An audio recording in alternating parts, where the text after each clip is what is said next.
Thank you.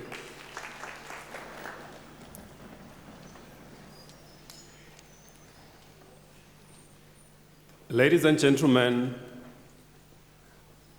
today is the fifth lecture of the UNISA School of Governance in celebration or as part of tracking the progress that the government and the country has done in the National Development Plan. The topic for today in relation to this lecture is the role of the National Development Plan, Vision 2030, and its impact on the transformation of the socio-economic and political life of women in post-1994 in the Republic of South Africa. And to articulate that, we have from the University of South Africa, the Vice Chancellor and Principal, Prof. Makanya, who will do the welcome and introductory remarks. We also have Honorable Minister Mthembu, who is the minister in the Presidency and responsible for the National Development Plan. So he will give us, he's our guest speaker today, and he will give us the progress that government has made in relation to that, and most importantly, the things that we still need to do as a country to move forward. And of course, we will have an open discussion. Suffice to say, the School of Governance at UNISA, it is led, of course, by Prof. Nengwenkulu, who is also seated right in front here. Just before we progress, may I just kindly inform you that we are expecting about 3 more buses of people who will join us in this discussion. So please, when they come in, just let them sit comfortably wherever they can sit, and hopefully there will be no disruptions of the deliberations for today. With those few words, I would want to kindly ask Professor Mandla Makanya and the Principal and Vice Chancellor of UNISA to come and do a word of welcome and opening remarks. Let's join hands together, ladies and gentlemen. Thank you so much, Mr. Farrar, our program director for today. I just want to greet our minister, Minister Jackson Mthembu, who is the minister in the Presidency responsible for monitoring and evaluation, as well as planning, as well as the Director General from the department minister, but the entire staff and entourage that are accompanying you. Your Excellencies, Ambassadors, High Commissioners, and other members of the Diplomatic Corps who are with us here today. Advocate R.K. Sizani, who is the Chairperson of the Public Service Commission, and other commissioners who are with us here this morning. Dr. D.C. Mampiswana, who is the Director General, who is also happening to be a member of the University Council. Members of our management, members of the Secretariat of National Planning Commission, as well as staff from the Department of Planning, Monitoring and Evaluation, representatives from various government departments, educational institutions, civil society, business community, the NGO sector, members of the United Nations Women, members of the Black Women Caucus, research organizations, UNISA forums, labor organizations, but I also just want to say that all the members of staff from the side of the university, Mr. T.M. Josopu, who is the president of the South African Youth Council, and other youth organizations and members of the community who are with us here today. Ms. Togompumluana, the chairperson of the South African Women in Dialogue Trust, and other members of SAWID, members of the National Students Representative Council, together with all our regional student representative councils, but also all the student formations at our university. Representatives from various media fraternity who are with us here today, UNISA alumni, members of our UNISA community, distinguished members of the audience, ladies and gentlemen, good morning. Dumelang, Abshe, and bonjour, Jambo, Ndimachiro. Let me also, at this point, welcome the leadership of our own city. I saw one of our MMCs here. You are most welcome. Thank you so much for being with us here today. We are very excited, Minister, to have you in our midst, going to speak on this subject, which is now the 5th lecture that is hosted by the university, because we have the partnership with yourself and the entire ministry. And we want to thank Professor Harry Nengwekulu, who is the director of the School of Governance, for the work that we are doing in this area. But I just want to remind all of us that you are, by the way, meeting in the ZK Matthews Great Hall, which is in Winnie Madikizela Mandela building at UNISA. It is my distinct honor and privilege, on behalf of the council, management, staff, and students of the University of South Africa, to welcome the Minister in the Presidency, Honorable Minister Jackson Mthembu, to our campus and to this august occasion. It is my hope, Minister, that your input and ideas will assist us to reflect and gain insights into what government considers as some of the strides that have been achieved since the dawn of our democracy in relation to the development of women. Importantly, we would like to hear about those stubborn challenges that we must confront as a nation and how government intends to address them. These reflections and strategies are important to us as a university community because ours is a responsibility, amongst others, to teach, thus producing graduates who can add to the skills pool to assist our country, but also our region and the entire continent to address the problems that are facing the citizenry. Our research output, other than some of it legitimately being in pursuit of knowledge, must assist us as a nation to overcome some of our challenges, or at the very least, understand them, because that's the platform from which we can launch that idea and the work towards addressing the challenges. Universities and what they often produce are therefore shaped and influenced by society. Similarly, universities can shape and influence how society functions and how society responds to these challenges. But for us to be truly scientific in our pursuit of knowledge and at times solutions to society's challenges, we must always be able to respond to some of the realities that are facing us on the ground. We are gathering here today at the time when, as a nation, we are in deep collective reflection over the scourge of gender-based violence and femicide. The murders of Uyinene Mkhwejana and Leigat Jegels highlighted the plight of women in our country who are violated daily.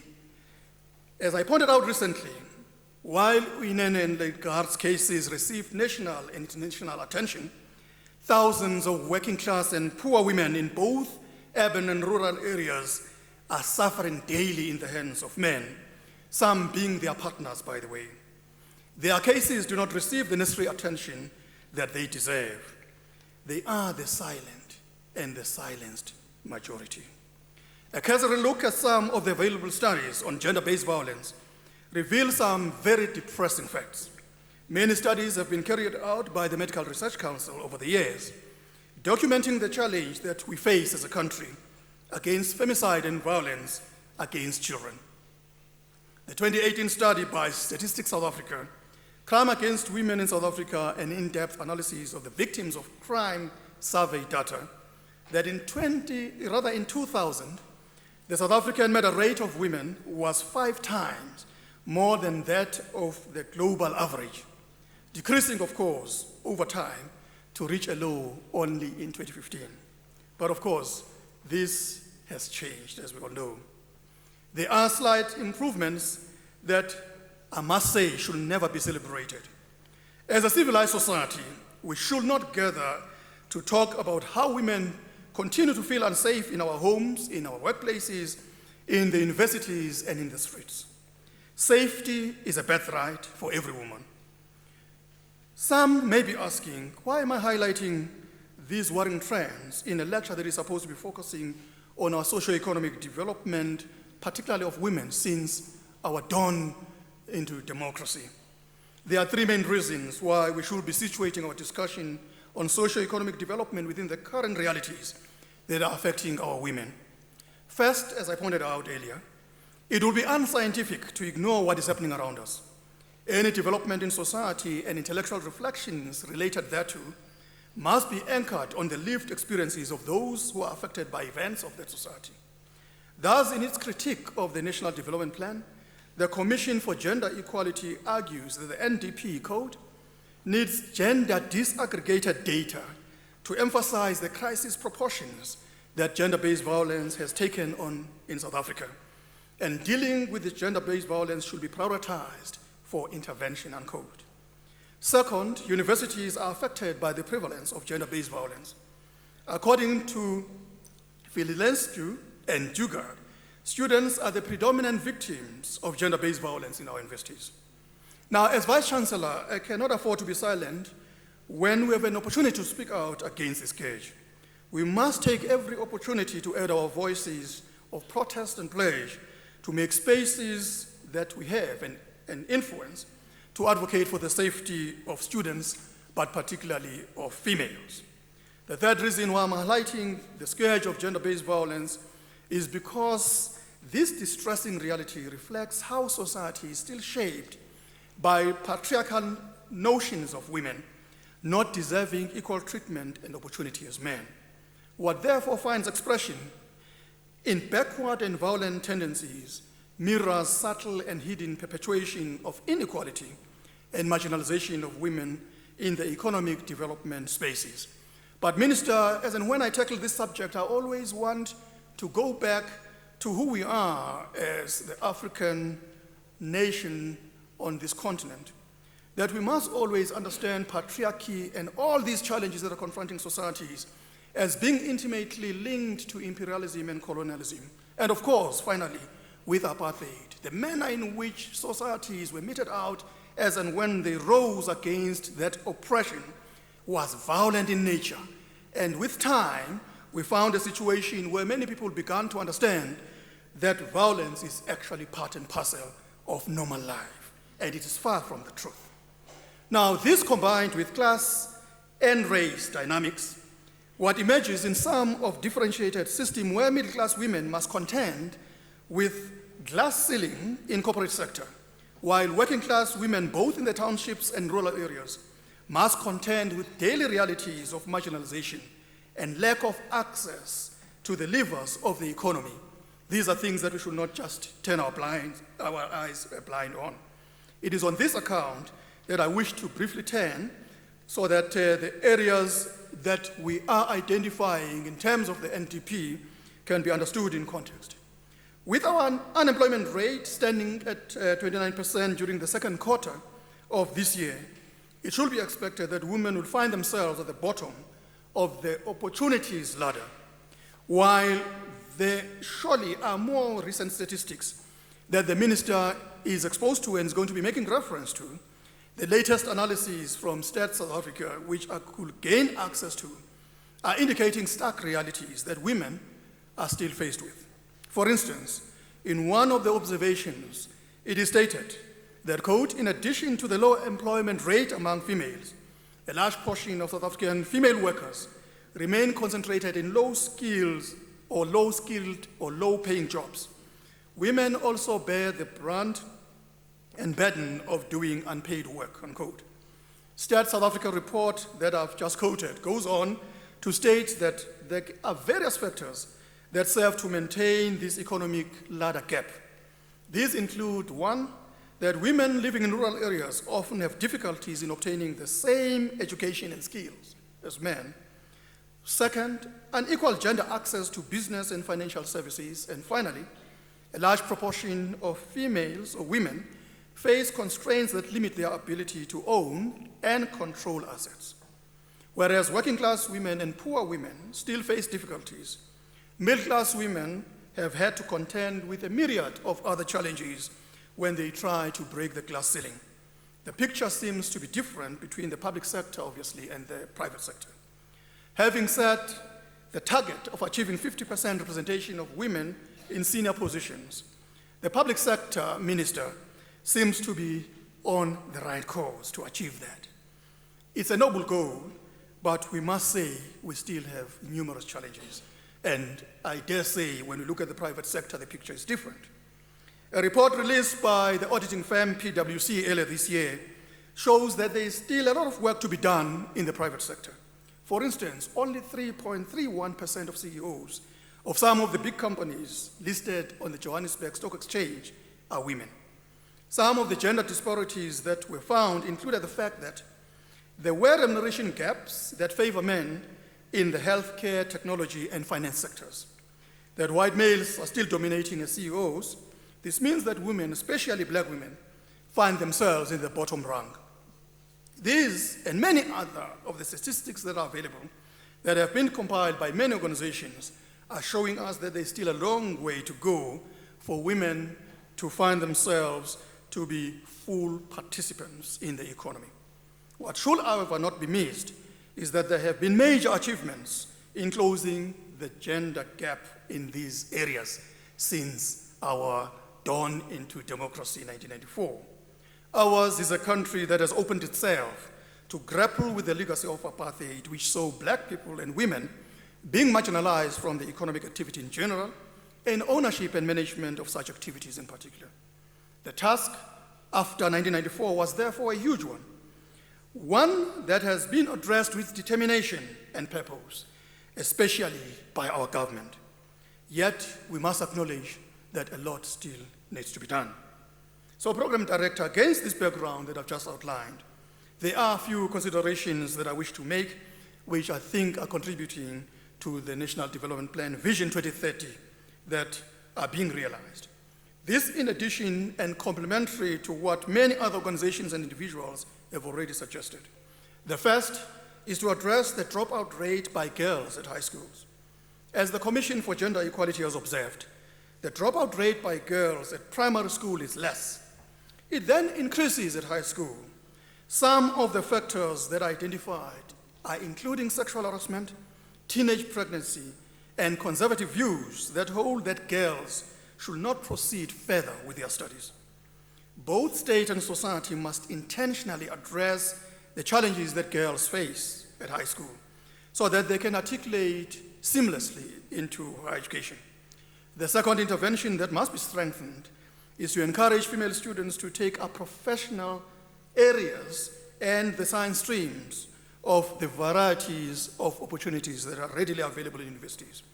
This will assist in closing the skills deficit that some have observed and also an impediment when considering the promotion of women later in their careers. The state, together with institutions of higher learning, should develop a dedicated focus on career pathing of female students. This will ensure that there is an adequate pool of female graduates who are qualified in the professional and science fields, who must then be mentored and promoted within both the public and private sectors so that those positions could not consistently remain vacant or occupied by males. The third intervention, which is a different challenge to the institutions of higher learning, is to create conditions that are conducive, conditions that are encouraging, but conditions that are stimulating and supportive of female students to grow in their chosen professional streams. Female students must feel safe, for instance, to stay late at night in the libraries, which is a conducive study space, I must add, than having to rush home or to their residencies because of fear of abuse. The fourth intervention, which is already underway, will be for the state to meet its targeted state of 50% of senior managers being women. This will serve on an ongoing basis as a motivation to the millions of young girls and female students who are aspiring for a career in the public sector. Importantly, it will help to put pressure on other sectors of society, particularly the private sector, and second in that ladder, our non-governmental sector, to strive to meet similar targets. Finally, the private sector, which holds the key to massive investments, may unlock untapped economic opportunities in the country. They therefore need to be under pressure to remove this glass ceiling that prevents many qualified and highly skilled women from reaching their potential.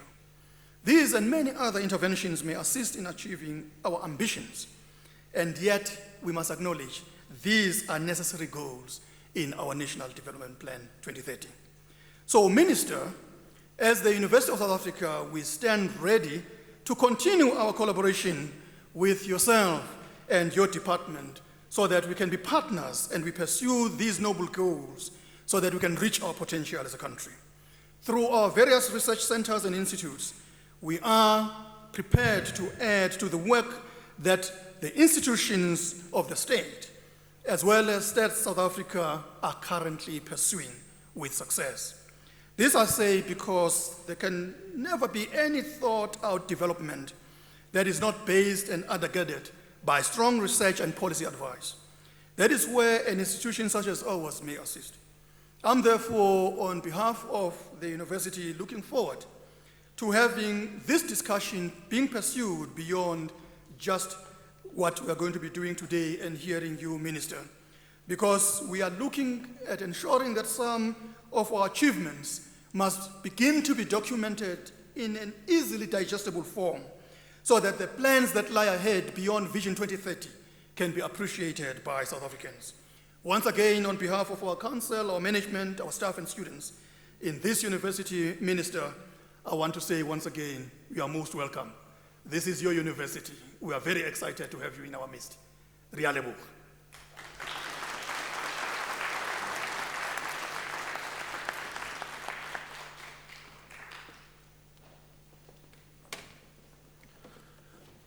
Once again, thank you very much, Prof. Makanya. A round of applause once again. Our guest speaker this morning is Minister Jackson Mthembu, and he has been an anti-activist who was part of the liberation struggle. He cut his political teeth in student politics in the 1970s. He was born and bred in Witbank. He was a student leader at Elukhanyisweni Secondary School in Witbank during the 1976 student uprising. He contributed immensely to the birth of the Metal and Allied Workers Union, the predecessor of the National Union of Metal Workers, in which he was a senior shop steward at Highveld Steel Corporation.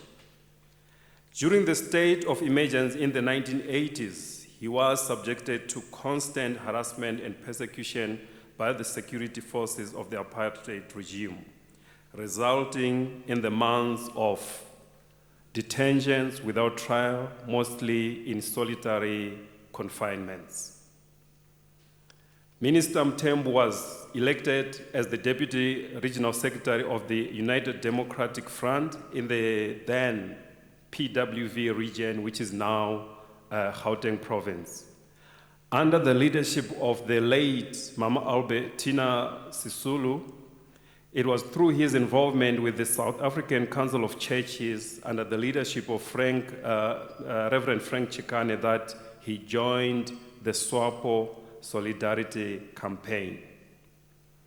Since the unbanning of the ANC in the 1990s, he has served in several strategic roles, including as a member of the ANC Mpumalanga Provincial Executive Committee. He has been part of the ANC National Executive Committee since 2007. After the first democratic elections in 1994, he was part of the first ANC members of parliament deployed in the then Senate, which is now the National Council of Provinces. Minister Mthembu contributed immensely to the crafting of our democratic constitution in the Constituent Assembly, then under the able leadership of Honorable Ramaphosa, the current president of South Africa. He was later appointed as MEC in Mpumalanga province for public works, roads and transport, serving under the successive leaderships of Comrade Posa and Comrade Makwetla. He was the national spokesperson of the ANC under President Nelson Mandela from 95 to 97, appointed to the same role again from 2009 to 2014. While at Luthuli House, one of the structures that he chaired was the ANC Caster Semenya Support Group, which included the indomitable Mama Winnie Mandela. The responsibility of this was, of course, to give practical support to Caster Semenya, representing the rest of the women of South Africa and, of course, of Africa, in the inhuman treatment, abuse, and discrimination she was subjected to by the International Association of Athletics Federation. Minister Mthembu served as the chief whip of the ANC in the National Assembly from 2016 up to the end of the 5th term of Parliament in 2019. After the 2019 national and general elections, he was appointed as the minister in the Presidency. Minister Mthembu is married to Thembi Mthembu, and together with their children, they've made Mpumalanga their home. Minister Mthembu, this morning, Frantz Fanon said, each generation should find its calling, and that calling they can either succeed in it or betray in it. The government of South Africa has tried to ensure that we succeed in identifying our course, and the National Development Plan is the blueprint, we believe, through which we will reach that goal. The School of Government of UNISA, the UNISA community, and of course the community broadly, would like government to inform us as to how we are doing, what are the challenges that we are facing, how can we work together to succeed. Ladies and gentlemen, please help me welcome Minister Mthembu.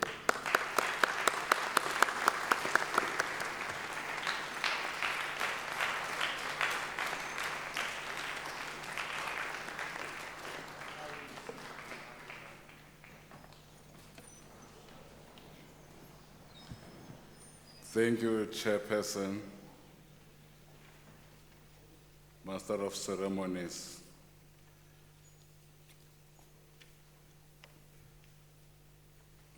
the Vice Chancellor and Principal of UNISA, Professor Makanya, members of the UNISA Council and the Executive Management, also Advocate Susan, Chair of the Public Service Commission, the Deputy Chairperson of the NPC. I think Prof is still on his way because he said that he won't miss this one, Prof Mahova. And I see there are many commissioners from the NPC here as well. Most welcome. The Secretary of the NPC and the Deputy Secretary, we appreciate your presence here.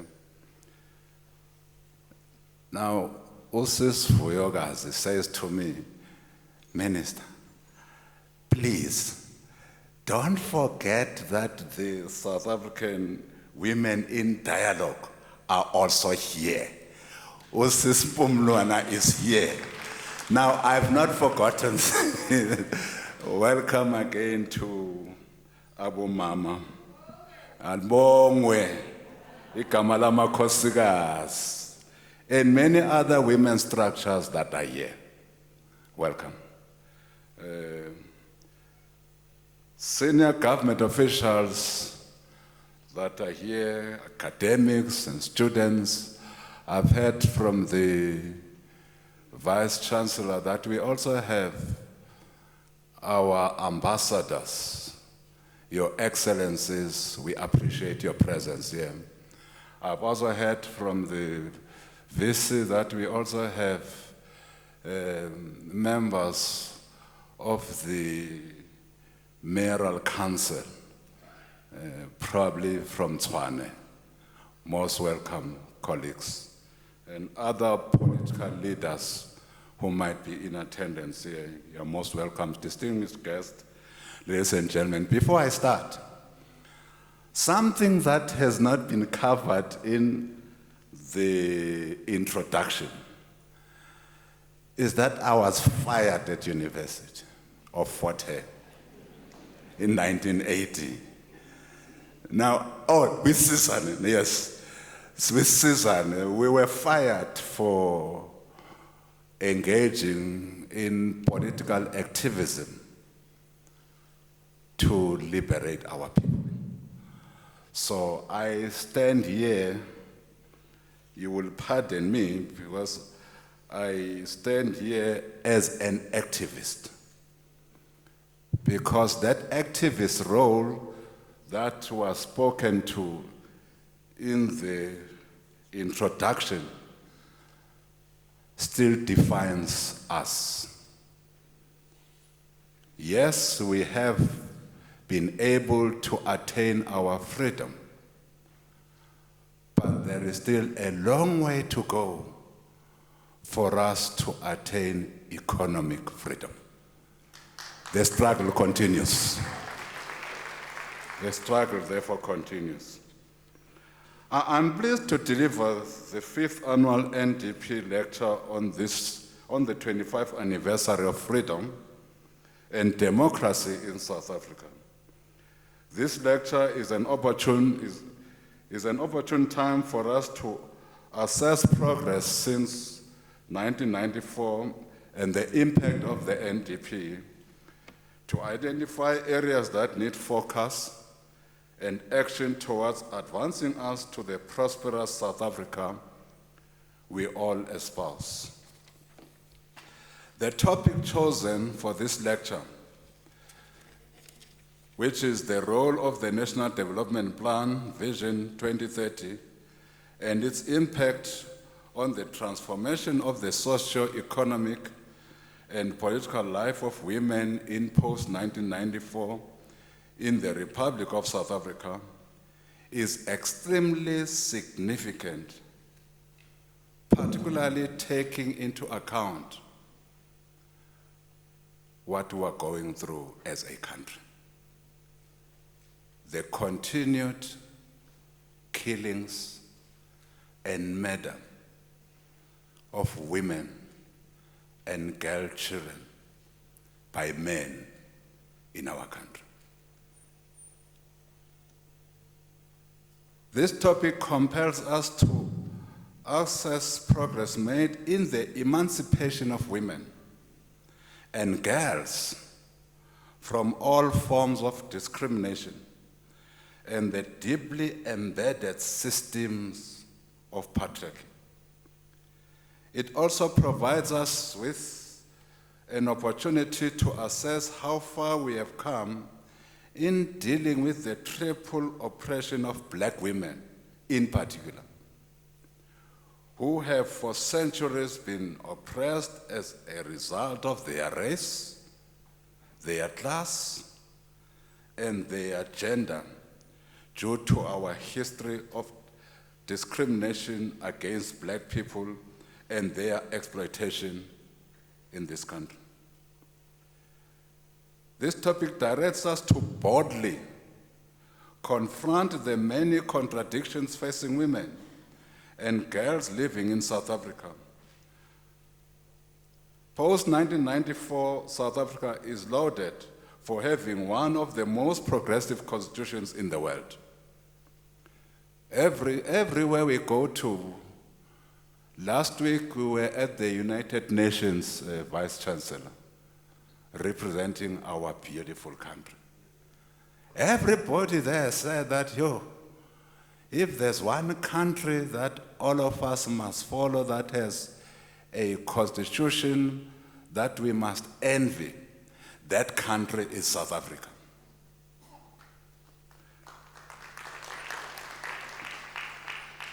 Of course, in our constitution, women's human rights are linked to their socio-economic rights. The right to human dignity is provided in Section 10 of the Constitution, and it states that everyone has inherent dignity and the right to have their dignity respected, but most importantly, protected. Therefore, the bodily integrity and sexual and reproductive health and rights of all persons are protected and ought to be upheld. Not only has our government provided for progressive legislative framework as enshrined in the Constitution, it also established the Commission for Gender Equality. And maybe that I'm seeing some colleagues who come from the Commission here, which has the power, as regulated by law, necessary to perform its functions, including the power to monitor, investigate, research, educate, lobby, advise, and report on issues concerning gender inequality. Women must feel safe and liberated to play an active role as equal counterparts in the growth and development of our nation. Yet we live in a society where the opposite is true. We live in an antithesis of the society envisioned by the NDP. The society envisioned by our Constitution. The society envisioned by many of us, where women, indeed, at the current South Africa we are in, women are not safe in the workplace, they are not safe in the streets, they are not even safe in the post offices. They are not safe in their communities. They are not safe in their own homes. That's the current South Africa. That's the South Africa we are in. Women and girls who are 52% of our population experience every day the brutality of exploitation, violence, and violations of their most basic human rights. The National Development Plan Vision 2030, adopted almost 7 years ago, is our country's lodestar for inclusive prosperity. The core priorities of the NDP are to eliminate poverty, reduce inequality, inclusive of gender inequality, and unemployment through inclusive economic growth, building human capabilities so that people can lead lives they value, enhancing the capacity of the state, and promoting leadership and active citizenship throughout society. While not conceived with an explicit gender perspective, the NDP includes many aspects and proposals that will promote the transformation of the socio-economic lives of women. The emancipation of women and their human development is influenced by multiple and contradictory social, economic, political, and cultural factors. On many levels, South Africa's transformation challenges are rooted in colonialism, racism, patriarchy, and other cultural factors. The explosion of violence against women and girls, combined with a history of abuse and brutality under the apartheid regime, has left the country questioning our basic underlying values, our national focus, and our agenda for transformation. In developing mechanisms to address this unacceptable anomaly, it is essential to understand the forces underpinning gender inequality. Because of patriarchy, men have previously been in a powerful position in society, and women played a largely subordinate role. These socially defined gender roles have therefore generated expectations from both sexes, men and women, in terms of what it means to be a man or a woman. So society expects men to be masculine, natural leaders, decision makers, and providers, beginning within the family structure, whilst women are the feminine caregivers, supporters, and followers of men. As a result, the role of women in society is unequally rewarded, and their participation in economic life undervalued.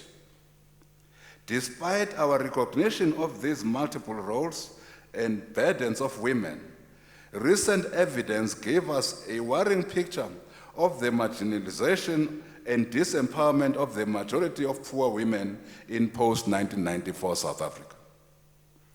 The 2017 Poverty Trends Report of Statistics South Africa and other research shows that black women, in particular, suffer the most from poverty, along with children, 17 years and younger, with people from rural areas, and those with no education left most vulnerable.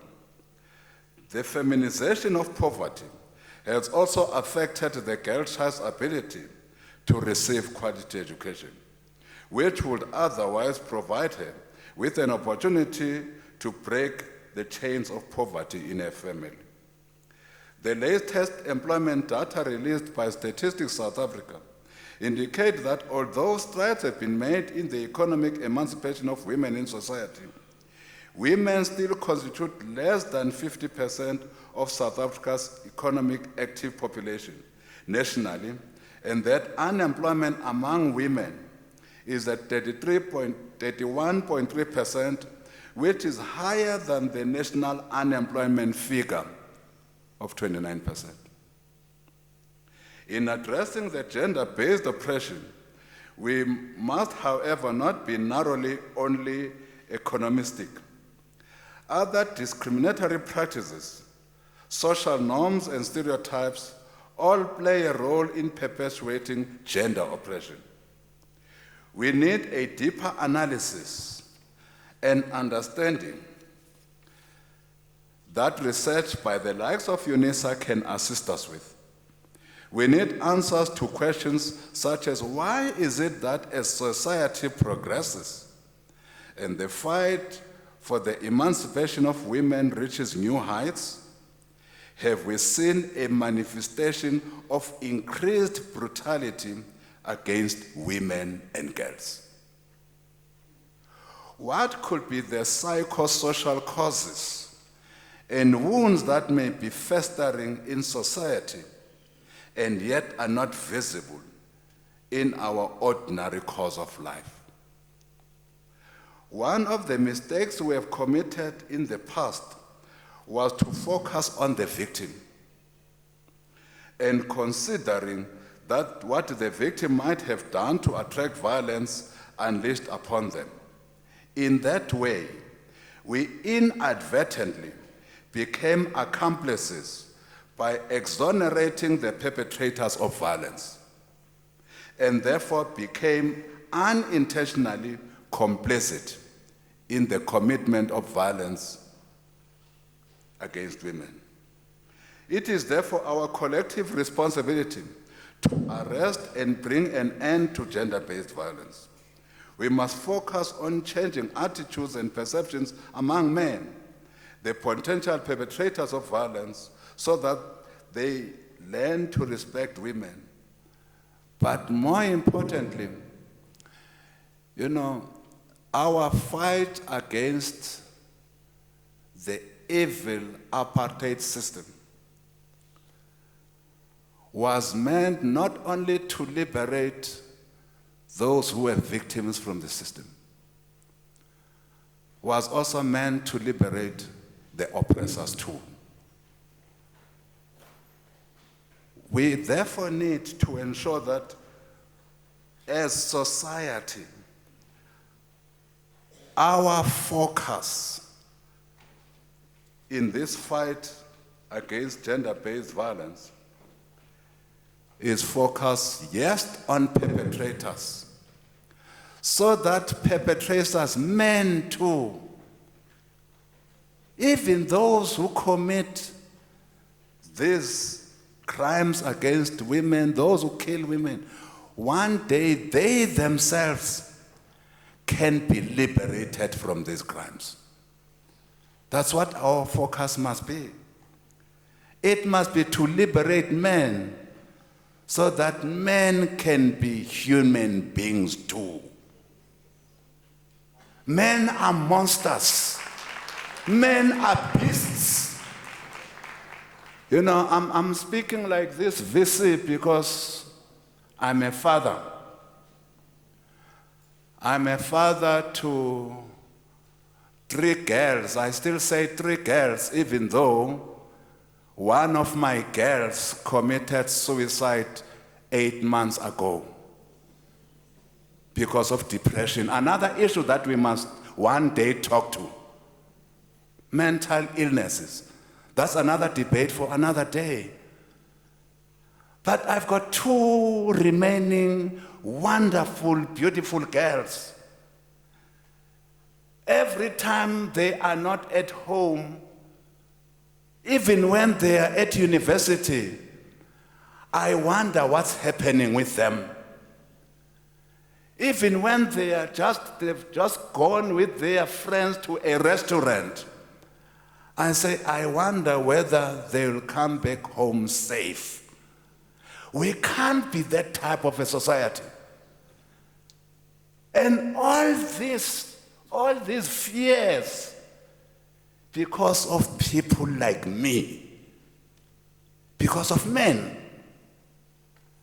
Therefore, there should be a deliberate, sorry for getting out of my speech, there must be a deliberate attention focus, VC, on men and boys. There must be. Assist us as the universities, assist us as academics on how do we craft that attention focus on men and boys. Somebody, a friend of mine who comes from another country, said to me, Mthembu, you guys have got such beautiful women. Of course, I'm proud. You, I see a chaser. We have beautiful women in the country.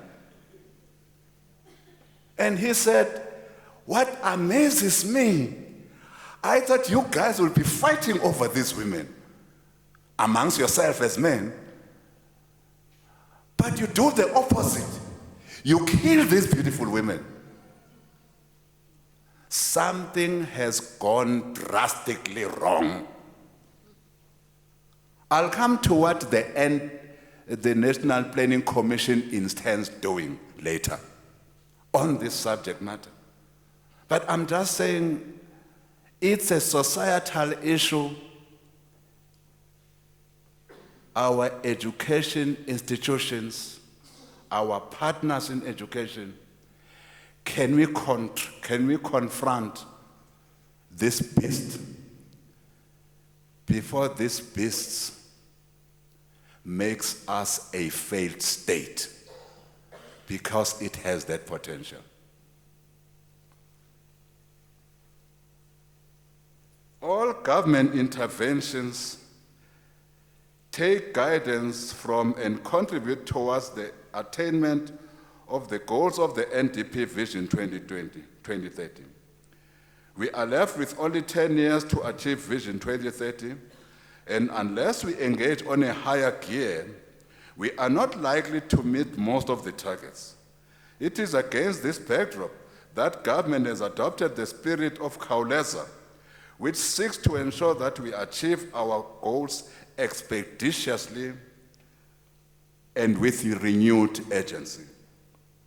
We must have programs that improve the employability of women.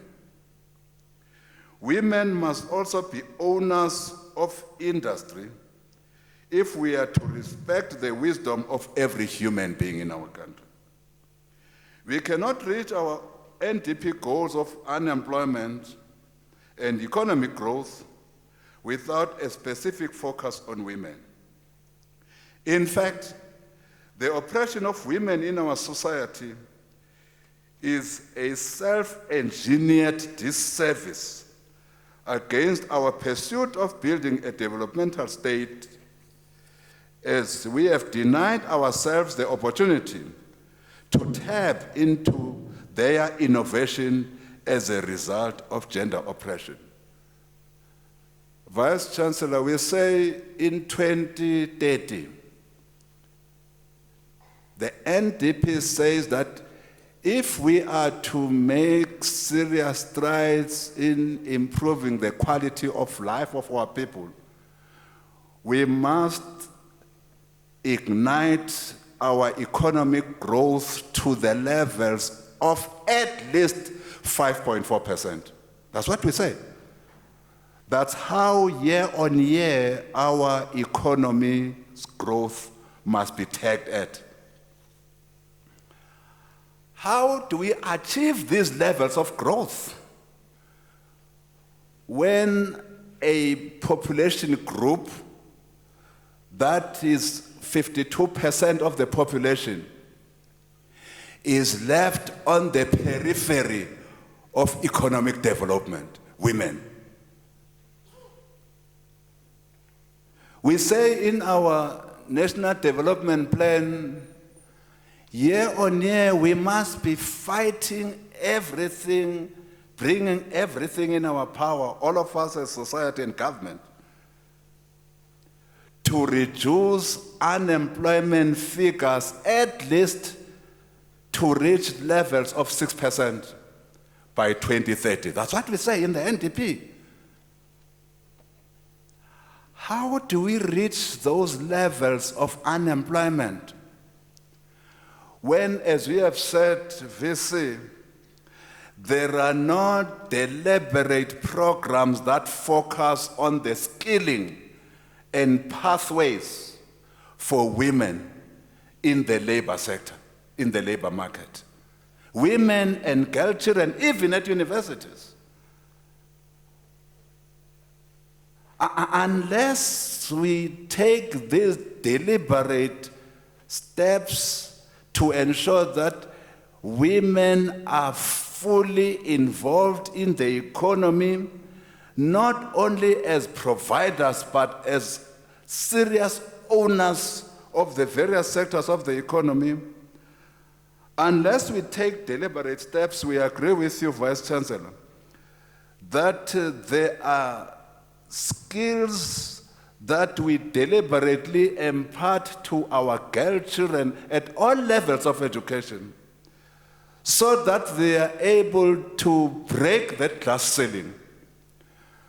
Attainment of these targets by the NDP are virtually impossible. At a global level, numerous of examples of women in leadership positions with countries led by women, such as Liberia and Germany, have proven that, in fact, I think men will kill me for this, women are better leaders.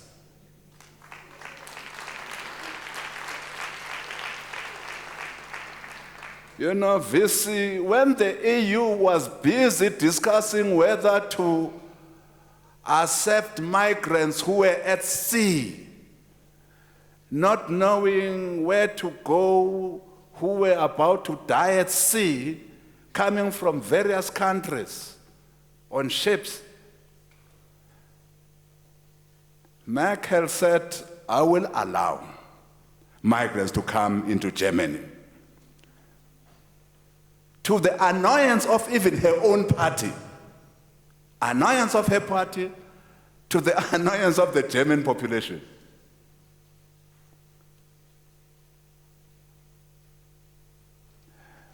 I've always, as one person who has had a mother, I don't know whether some of us don't have, I've always appreciated a mother, a wife, and girl children.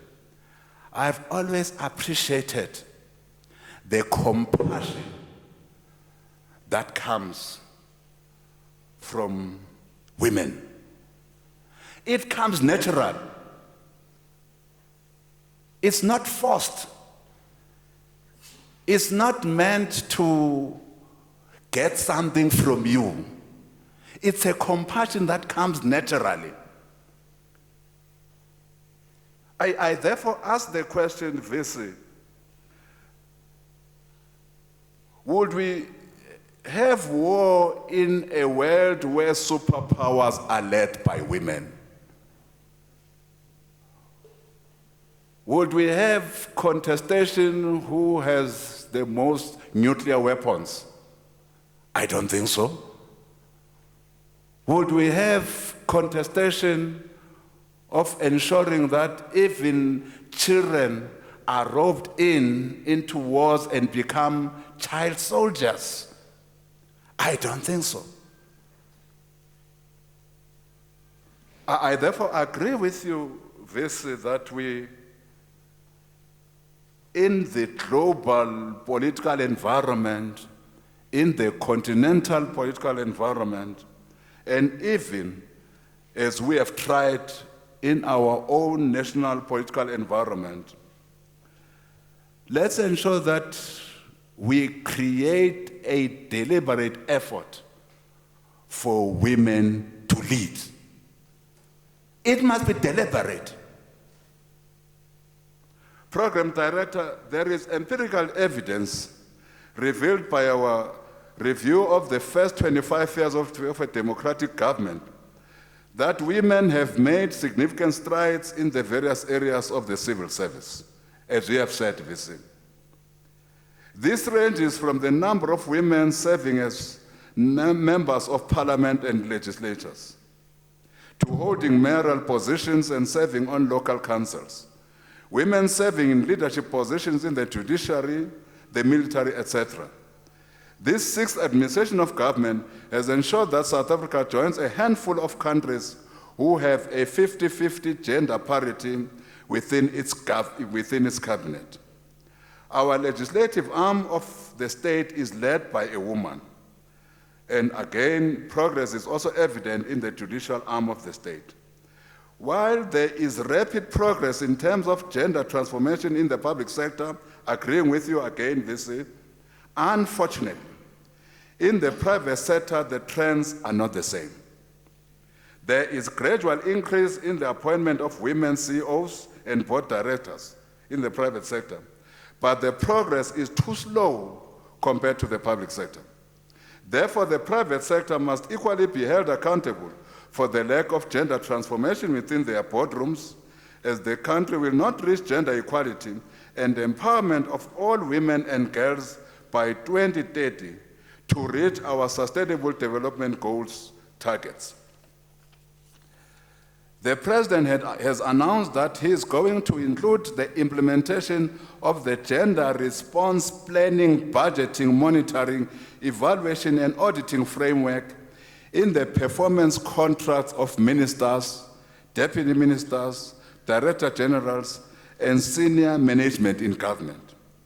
This is a game changer, and it should be extended, in my view, to the private sector. We are signing those contracts by the end of October, Visi, with the President.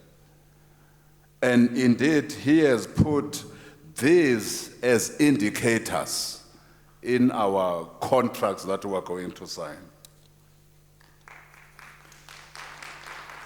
The challenge for government over the years has been to ensure that women are not only integrated into the formal economy, but also equipped with the education and skills required to participate in a modern economy. Agreeing again with you, Visi. It is imperative, therefore, that institutions like UNISA be more deliberate in equipping young women with digital skills and knowledge to confront the challenges of the fourth industrial revolution. Gender mainstreaming and the empowerment of women has always been of paramount importance to the government of the democratic South Africa. This has achieved relative success, as evidenced by the indicators I alluded to earlier. But the culture of patriarchy and toxic masculinities have been entrenched in our society.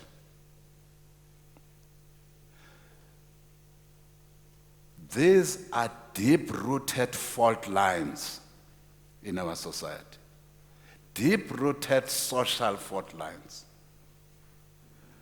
We can enact legislation after legislation, adopt progressive policies and programs like the National Development Plan, but it takes more to change perceptions, attitudes, and behavior. Incidents of bullying and sexual harassment in the workplace are prevalent, and these must be traced whenever they manifest. We must therefore establish appropriate structures in all departments and municipalities focusing on deliberate interventions to ensure that we change patriarchal relations in the public sector, to ensure that we remove barriers for women's advancement in the workplace as it relates to abusive practices of sexual harassments and sex for jobs. You know, some people don't even have shame for somebody to advance.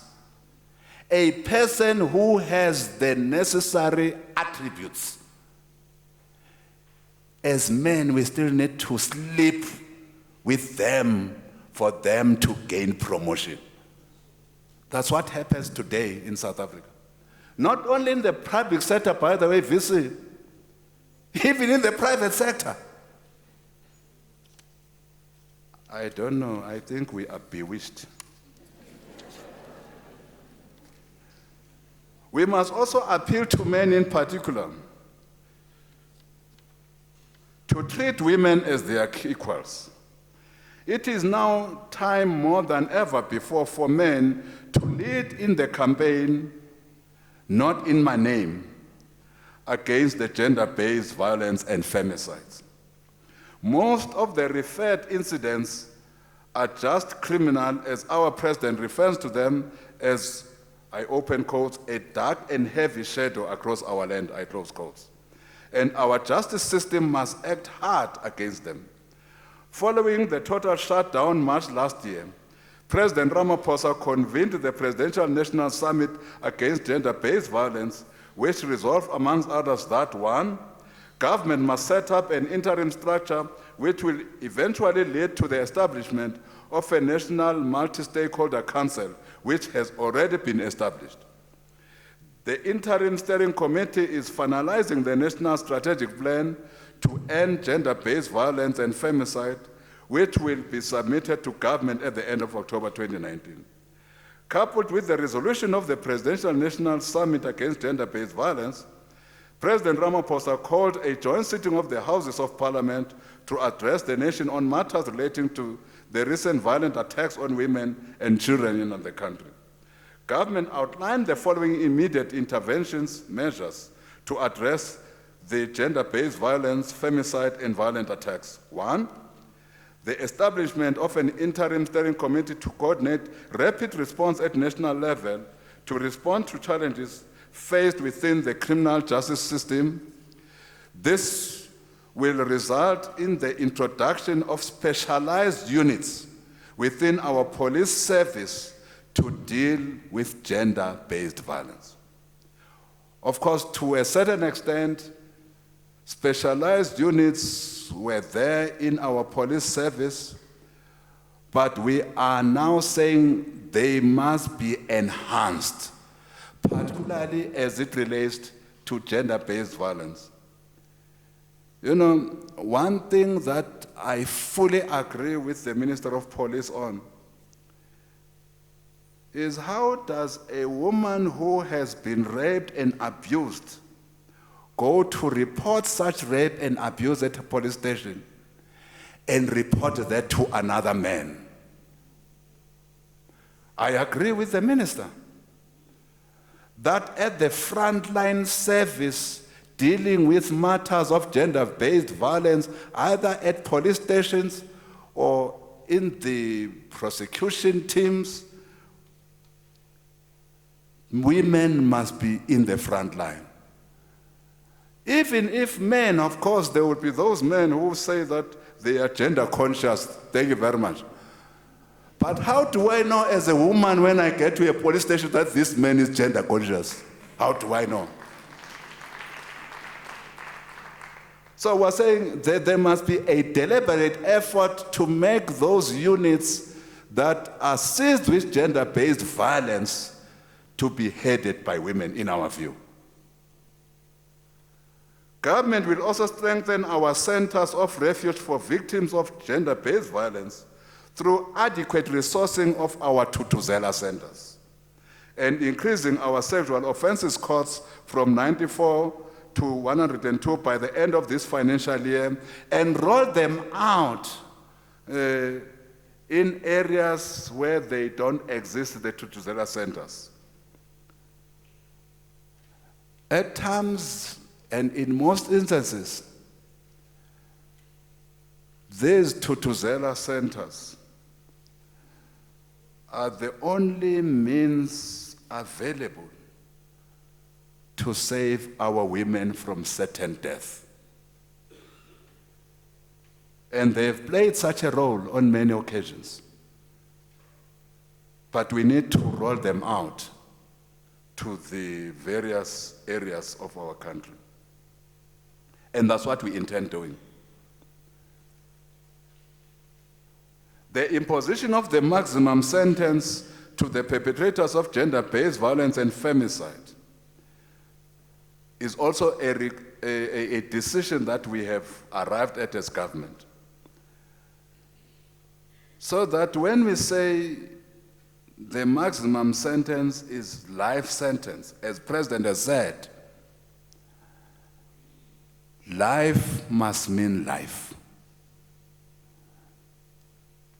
It is our view, which I say that my speech writers have not put this view here,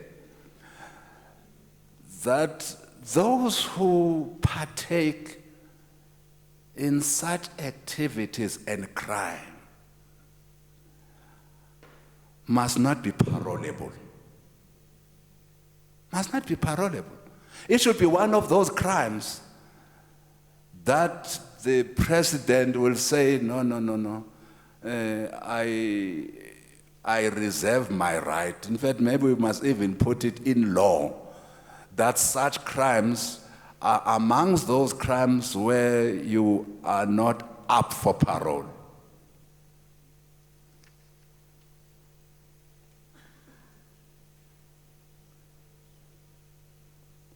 Government will also introduce legislation to amend the Sexual Offences Act to provide for broader definitions of sexual offenders and allow for the register to be made publicly available.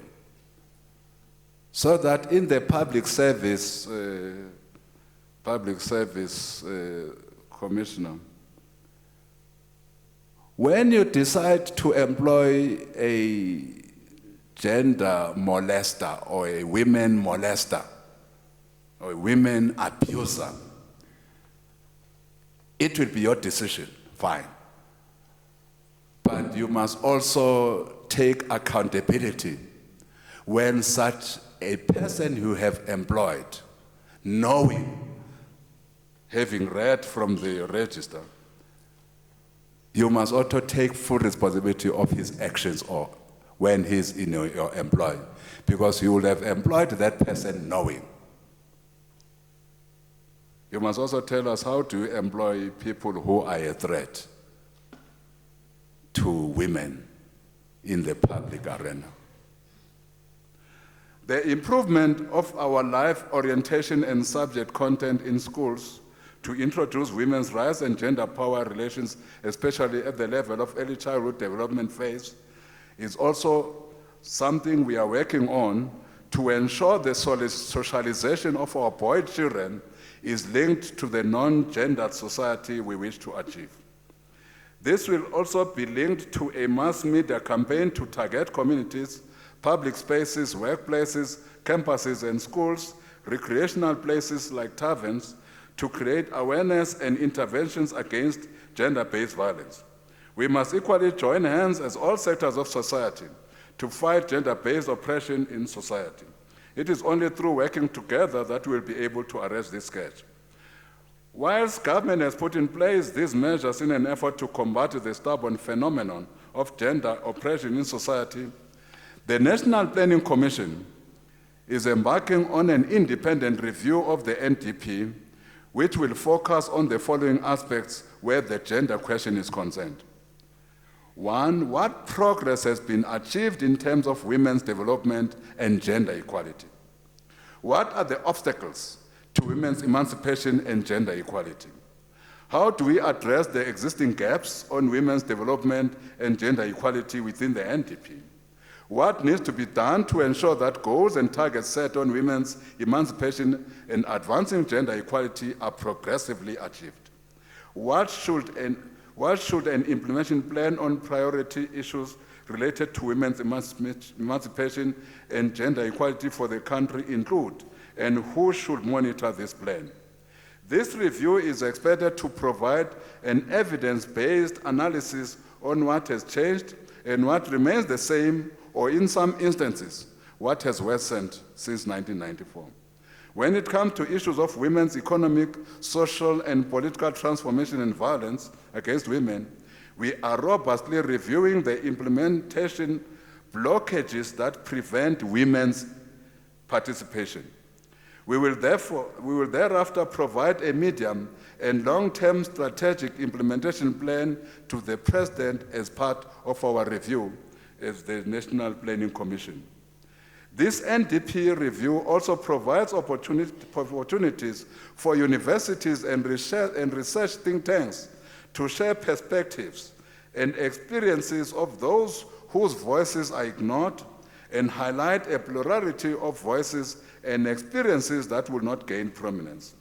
As intellectuals and thought leaders, we will encourage scholars to interrogate and sharpen debates on issues and factors affecting women and gender equality. Universities ought to reclaim the spaces in the public sphere and boldly propose policy positions that advocate for transformation of gender relations and women's emancipation. Institutions of higher learning and other organs of civil society are invited to submit reports and policy briefs and research report that access implementation of government and society-wide efforts to advance gender equality and women's emancipation to the National Planning Commission. We have demonstrated what the constitutional framework provides, what government has been doing. Let's use these forums to add on what our social partners have been doing, can do, and must do around the NDP implementation. We need to up the ante on reflecting the body of work done by all and grow South Africa together. We must join hands and work towards the attainment of these imperatives as enunciated in the NDP. We must move away from glib descriptions and concepts that have become meaningless, buzzwords, to a more nuanced and context-specific understanding of what it means to be a South African girl and women living in the 21st century, in a rural area, in conditions of extreme poverty, and with all the contradictions of modernity and obscene wealth around us. As we begin to write a new chapter on women's emancipation and gender equality, we must also fundamentally challenge patriarchal orthodoxies and the new forms through which these are being reproduced. We must also ask ourselves the question, how do we, all as social partners, galvanize, coalesce, and commit to implementing the NDP? After all, it's our future. Let's make it work. Before I end and say thank you, can I make a respectful request to all of us who are men in the room to stand up?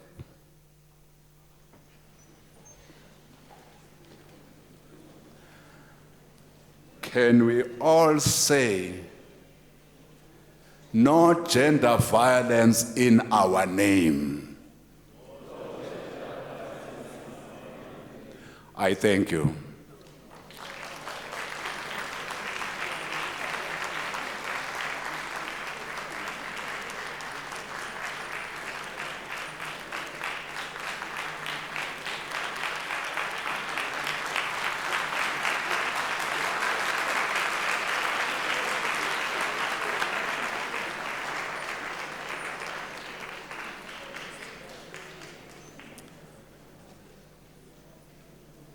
No gender violence in our names. I think it's an adage we should live by as men, as society, as we build the society that was envisioned by our Constitution. Thank you very much, Minister Mthembu. Once more, a round of applause.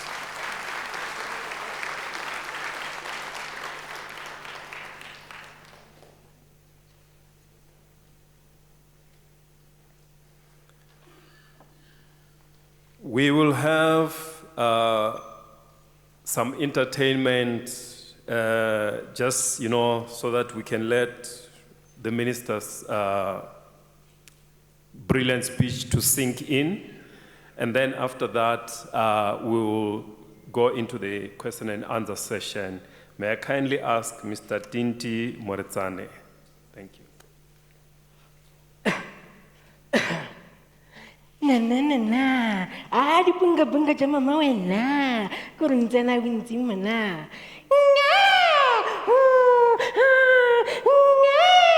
humuna na tata we ngatu everyone kada mo kholo ya wanna awa ke to thuso ngana wala muku ke ke ma no awa mo fe ma wa mnanche awa ngwatu magwile mashimo hana Christian che misho kukwagwe yo awi orele ke mandi khwedi tše senyane a belegwa ke mama dibeng a matala a go sera lokelo a antshwa ke mang kgarateku a godisa ke mang ga jwale e le kgarebe a thoka matswele e le lesogana a metse ditoi tsohle ka moka ke maitapišo a mosadi mokakatledi wa thipa ka bogaleng basadi ke basadi baetapele bašomi ba thata ba go šoma ka thata ke basadi ba Afrika Borwa ba go swara thipa ka bogaleng basadi thipa ka bogaleng ba lela thuto ena maphološa ditšhaba basadi ya thuto ka bogaleng ba lela yona Afrika Borwa ka bophara basadi ke alla ke lela theresho ke alla ke a digama ke digamela botho ke alla ke itakele dikantahla ke iteela khutso yawe e tla go lokolla basadi le bana bao ba phelago ka la mutla mora maseka letswalo jwa mathosothoso ga ba bopate ge se ba leitlo le teng ga ba ike ba bolokegile setšhabeng sa borare ba bona monna ba thothomela ba bona monna ba bona lenaba ba bona monna ba bona mokoko o kopago ka kgang ba bona monna ba bona ditlakela tše di tshwanetšego ke sekoti ba bona monna ba tiša ka dinao ga ba gadimele morago ba bona monna ba goeletša ka lethabo ba re khauleza mama please please, Mama, don't let him catch you. Run, run, Mama, run to save your life. Lethabo go bona ke nonwane ya bokelekele. Chapter 2 of our Constitution says, everyone has the right to freedom of movement. Ikai freedom of movement basading. Mashimo basadi ba khopela go tsima mo go ba botsa ka go ala legoga. Legoga leo ba le ala go ba khone go hlagola. Ba se le le tshimo ga ba segelwe. Na toka ikai gona mo. Na tshireletso ya basadi ikai gona mo. Na ditokelo tsa basadi di kae gona mo. Na molaotheo wa naga o reng ka diphiša maretšeng. Everyone has the right to fair labor practices. Ikai fair labor practices basading. It's a triple BEE, broad-based economic empowerment. It's a triple BEE.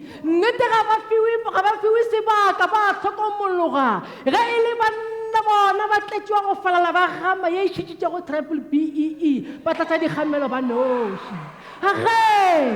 Di ba go mang di papadi na di papadi tsona ke tsa bomang ge re le banna re di etile pele re di dirile tsa rena basadi ba ba dira ka re ba hlaswa re ba nyanya re ba roba moya ge banyana ba salifi go lekana le ba fana ka masheleng go thwe ke basadi fela na tekatekano e kae gona mo nageng ya tokologo. Basadi ba na le bokgoni ga ba fiwe menyetla. Ladies first. Chapter 2 of our Constitution says equality, race, gender, everyone is equal here at Mzanzi. Batswarisho basadi le bana ba ka ba bolaiwa ke rena banna. Irika iri basadi ba bolawa ba ka ta maphelo re ya loba. Ge re sebeng banna ke ge re tswele mageswa. Monna ga banna ga bolai. Monna ga banna ga phaithetho ka gang. Monna ga banna ga koditse mosadi ka mantso. Monna ga banna ga sore mosadi bohlaso o mo swara jwala ka galase a se thubege. Everyone has the right to life. Everyone has the right to be free from all forms of violence. Are sompheng bophelo, re sompheng basadi. Are tsogeleng go soma dikgwebo tsa go ba ka mmele ka basadi Afrika Borwa. Are tsogeleng ka human trafficking. Are tsogeleng go nyenya go hlaswa basadi dipapading dikgwebong le boetempele. Jaaka pele ke ya tshadi mafulong a matala di aya. Are diakanya tsa basadi tse botse pele diphuko di hlapela madiba ngwaga wa 2030 ga o sa le gole. Let's practice what we preach about future, safety, empowerment of women. Let's empower women to feed the village. Basadi toga lisinyate re na banna ga banna re gona botindile NDP toga lisinyate e tsotsole le gateng kgato. You are the creator of art, beautiful, unique, special, wise and creative. Togang and show the world who you are. Hashtag Basadi. Hashtag the role of National Development Plan 2030. Basadi pili. Hala. No woman, no cry. No woman, no cry. Ladies and gentlemen, can you sing with me, please? Can you back up me when I say, no man, no cry. No woman, no cry. No man, no cry. No woman, no cry. I can't hear you. No man, no cry.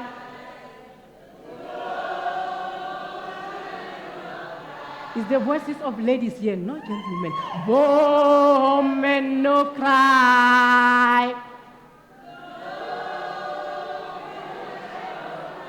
Hashtag halala.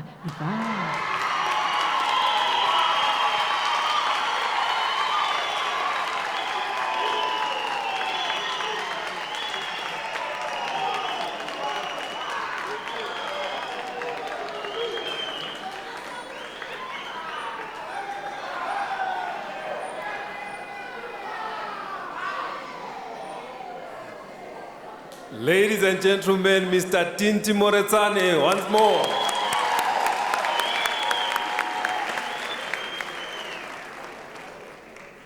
Thank you. With that piece of entertainment, I think we are now a bit energized. We are now getting into the question and answer. We are trying to get just, we can follow up on some issues that we might want clarity from the minister. However, we have expanded the panel and we have also asked the chair of the Public Service Commission, Mr. Simzana, to be part of the panel that would address the questions. So we have on the extreme right there, Prof. Nengwenkulu, who is the director of the UNISA School of Governance, followed of course by the minister, Prof. Makanya, and the chairperson of the Public Service Commission, advocating Simzana. When we ask the questions, I know that we are going towards, the period of exams and all that, so theories and developmental philosophies and all that are fresh in our minds. Can I kindly ask that let's not give lectures, rather let's focus on exactly what do we want to be the question and what answer are we looking at. So please, let's not give speeches before we ask questions. We'll take, I think we'll see maybe about 5 questions at a time, and then we'll let the panel to respond to the questions. Wow. Okay, let's start here because they obviously started here, and we'll come that side after that. There's a gentleman here. Okay, my name is Stanley. I'm an employee here. I've got 2 short questions. To the minister, please tell me if you agree or disagree with me. I do not think the NDP Vision 2030 will be realized simply because the ANC-led alliance does not believe in it. The second question is, there is a text somewhere, I won't mention where did I get it. It says, where there is no visionary leadership, people run amok. Do you agree? Do you think this is the case why we have violence against women and children? Thank you. Thank you very much. The next one will be the lady. Yeah, the lady right there. Yeah.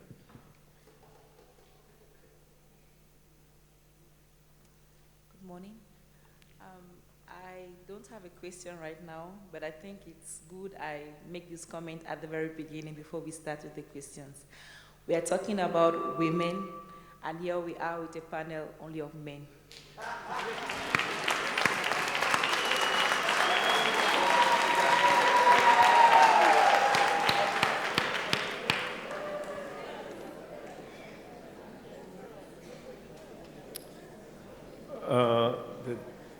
The third question there.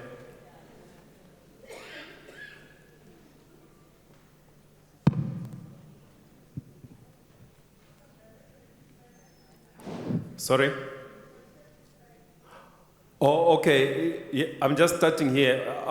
Okay. The next question is you. Good morning. Good morning, ma'am. My name is Noguthula Mazibuko.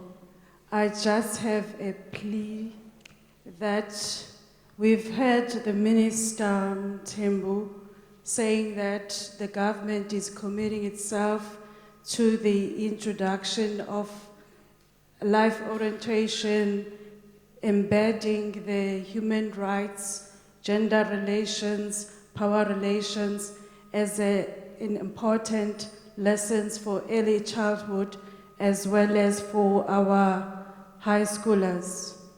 My plea for our universities as well as our colleges, TVET, is that we do the same initiative by introducing a module of 6 months that looks at gender and ethics as a compulsory module for all undergraduate students that should be accredited. So the same emphasis of creating Ubuntu starting from early childhood should also continue to our university students. I thank you. Thank you very much. Once again, I just want to appeal that let's focus on the questions that we would want engagement with. But nevertheless, thank you very much for the productive inputs. I think they will shape the curriculum in the way we want to do. Good morning, if it's still morning, everybody. My name is Eugenia Kula, the Chairperson of Black Women Organization, South Africa. And thank you for your speech, Minister. I guess your introductory remark, Vice Chancellor. Luckily, one point is raised. I hear you when you say you will sign contracts. Are you committing, or can you commit that come the lecture next year, whatever is gender related in my contract, I'll come to this forum to report? Because unfortunately, Minister, we've heard this would happen, this would happen, this would happen. It becomes like a manifesto. I'm a strategist, so I believe in measuring results. We measure the contracts, measure results. Even the results of gender implementation or lack thereof is visible in front there. Another question is, I think DA or Western Cape introduced it. We're talking about girls, women, and the role of men.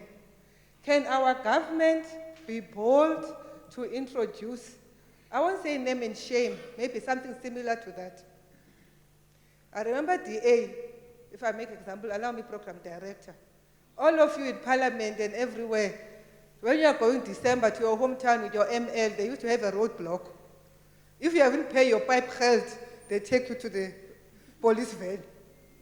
Why can't government do that? Because the unfortunate thing, we elect leaders based on how far they can lobby, but not on ethical leadership. Ethical leadership starts with your family.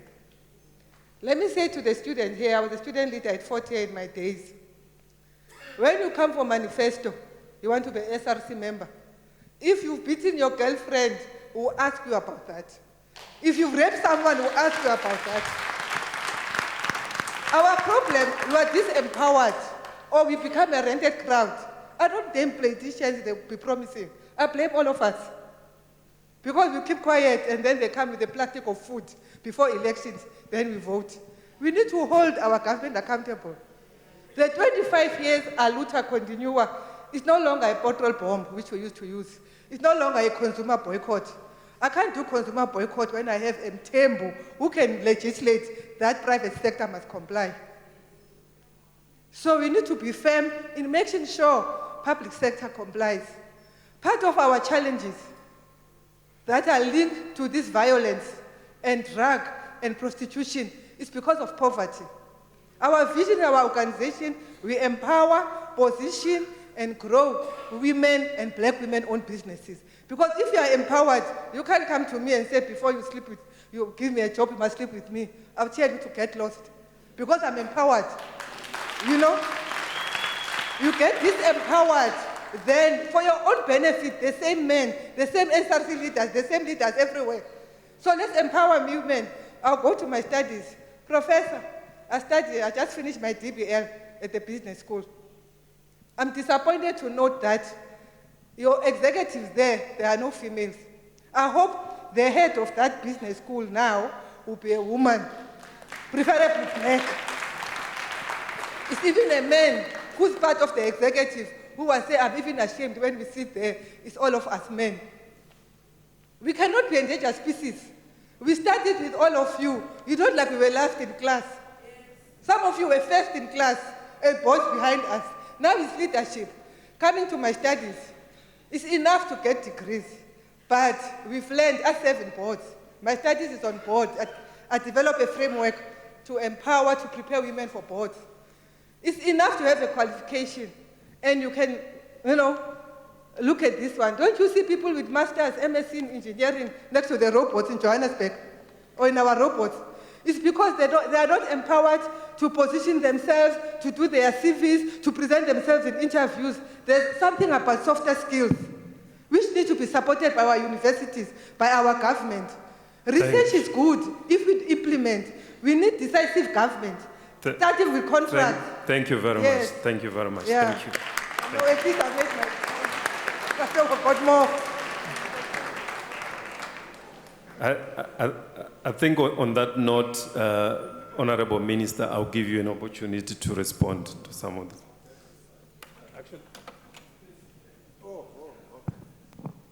Why should our response be not, first of all, patriarchy has a serious problem.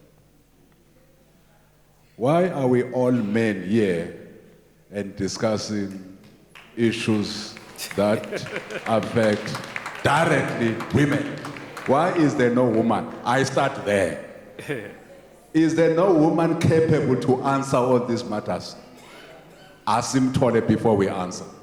I think there are. I think there are women here that are able to even assist us. One thing that we must know, we men still need to be socialized to be human beings. We need that a lot. So we therefore need some women panelists here. I agree with the intervention in this regard.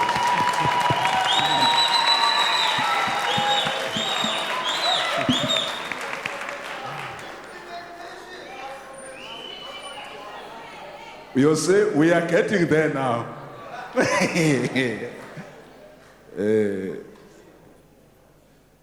NDP will not be met because the ANC does not believe in it. I don't agree. I was asked a question, do I agree? I don't agree. Because I am chairing the National Development Planning Commission. I'm the chair, sent by the president there. These commissioners who are here will tell you that government is chairing the National Planning Commission whilst we respect its independence. You have an able deputy chair there by the name of Professor Makgoba, who is the de facto leader of the National Planning Commission, because we would like to retain its independence so that the National Planning Commission can tell government. By the way, the National Planning Commission is not a planning commission of government. Let's first start there, so that we are all on the same boat. These plans that are in the NDP are plans and targets that need to be met by all of us, government included, civil society included, your institutions of learning, your business sector. Government, by its very nature, might come with wonderful regulations and policies to grow the economy. But people who need to invest is the private sector. It's the private sector that grows the economy. It's the private sector that needs to have women CEO and women chairpersons of boards. So I therefore do not agree with you that we don't believe in the NDP. The National Planning Commission, by the way, from time to time, also meets with the President of the Republic. In fact, they've just had a meeting where the President asked a simple question. What more should we do as government to work towards meeting on our part the targets of the NDP? Yes, there will be some targets that will not be met, not because of unwillingness from government. The economic conditions in South Africa are not a creation of government. They are just not good. They are structural. We have just issued a document. I hope that UNISA has also responded to the document that Treasury took out for public comment, for comments by all South Africans in the private sector, in the academia. What can we do, all of us, to make our economy grow? It can only be a government activity to grow the economy. It's an activity by all of us. The second question is, where there is visionary leadership, where there is no visionary leadership, people run amok, yes. On matters that can be dealt with by government, if you mean leadership at government level, your services, etc., we would agree. But on matters that are social in character, by the way, the issues that we're talking to, and I think we're on the same page, are matters that needs societal intervention. Societal intervention. We need to see how does our institutions of learning, higher learning, contribute to the NDP review, which seeks to want to know what are the causal factors that leads to men abusing and killing women.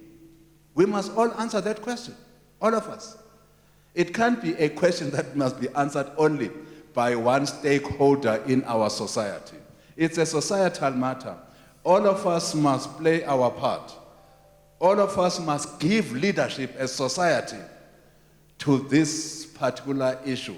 Our think tanks, our research institutions, our various bodies at universities. Somebody was asking me, what is the role of the body of social workers on this question? What is the role of that eminent body of social workers? Is the trauma that is related to our past not also a factor in what we're saying? So we have not answered the question, what are the causal factors? We have not, all of us. So I therefore do not agree that the killing of women is because of lack of leadership at government level. It might be because of lack of leadership at societal level, all of us. All of us have not come to the party to address this scourge, all of us. Nogotula, I agree with you, Sisi. Curriculum. You know, how do we build a society that respects the values of our Constitution? Those values of our Constitution includes gender equality, by the way. Those values. How do we build such a society when our curriculum does not speak to those values? Therefore, it might be a late start, but it's a start at the level of government, at a lower level. I agree with you. That start must find concrete expression at higher education level. It must. Again, for the sake of our future. By the way, colleagues, we are not engaging in this fight because it's a matter that concerns women. No. It's a matter that concerns humanity. It's a human rights issue. If we don't engage appropriately with this matter and arrest it, I can tell you, we are seeing symptoms of it becoming a normal. When it becomes normal to kill women,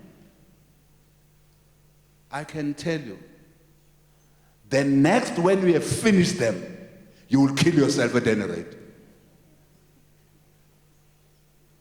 In fact, you will even kill yourself as men before, because you have removed yourself from being human beings. You have removed yourself from guided by the values of humanity, Ubuntu. Indeed, they might be easy, vulnerable targets now because of their femininity. The next thing that will happen is that indeed you will then be able to extend this anomaly to every species called a human being. We therefore need to stop this. It's not a right thing to do. It's a terrible thing to do, to kill any human being. Not only is it ungodly, it is also unconstitutional. It is also un-African. Totally un-African. Will these measures happen? They will happen. In the measures that were announced by the President, where we agree with you is that after the Gender-Based Violence Summit in 2018, what we did not do well was to attach a budget to activities that needed to be undertaken. We now have attached 1 billion, a budget. Now, this financial year, not in the next financial year, we are going to grab the money from departments, screaming and kicking. Okay, they have started, by the way. Departments have started to scream and kick. But the President says that 1 million must be there so that you improve your criminal justice system. You make sure that these units in the police are there, the specialized units that will deal with gender-based violence are there. That you must have money to roll out the Tutuzela centers. By the way, like I've said, colleagues, in many instances, those Tutuzela centers save lives. Not lives of women, but lives of children too. Lives of children too. So they are a very important tool in our fight against femicide. We want to assure you, Siswam, by the way, if we don't do these things, those of us who are in government now don't need to be there, I can assure you. Then, when we are faced, VC, with such a problem, a difficulty, a challenge in our country, and we don't rise to the plate, we don't need to be in government. I agree with you, we must name and shame. I don't understand how on earth, I don't know what type of man wazi kade ukuthi yena unomntwana. Kodwa nje kungathi thiki kuwe ukuthi umntwana wakho udleni. Kungathi thiki ukuthi yena umntwana wakho ugqokani. Kungathi thiki ukuthi umntwana wakho unezicathulo uma aya esikolweni. Udlile la awazi nokuthi yena uhlala kuphi umntwana wakho, your own child. Sorry for those who don't know Zulu. Your own child, uyindoda. I think there must be naming and shaming.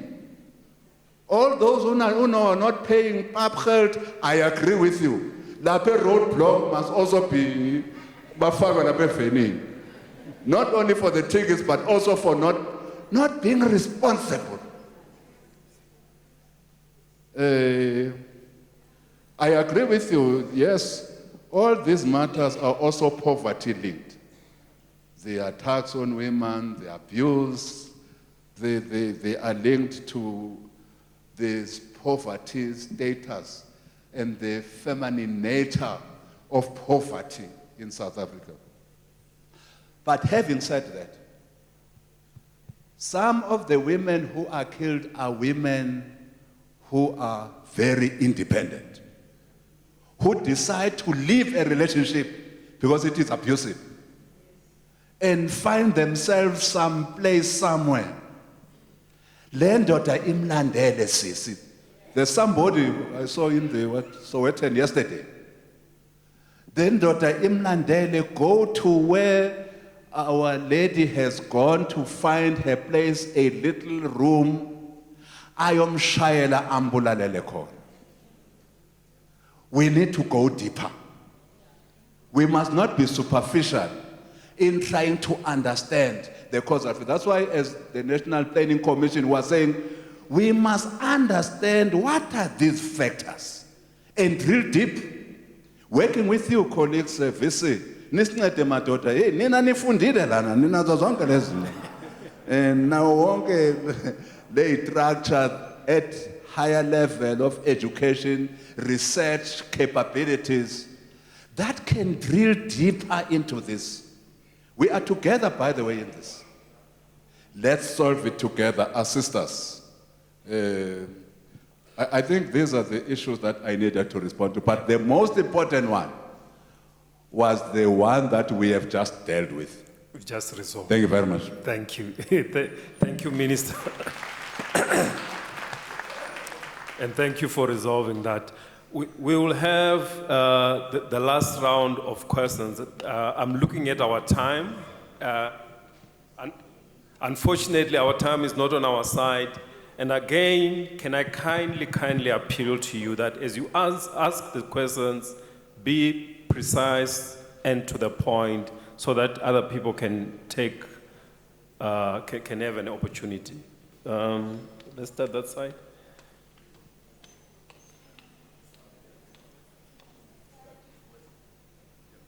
We are coming. Thank you. Bongani Masilela here. I have two questions and one comment.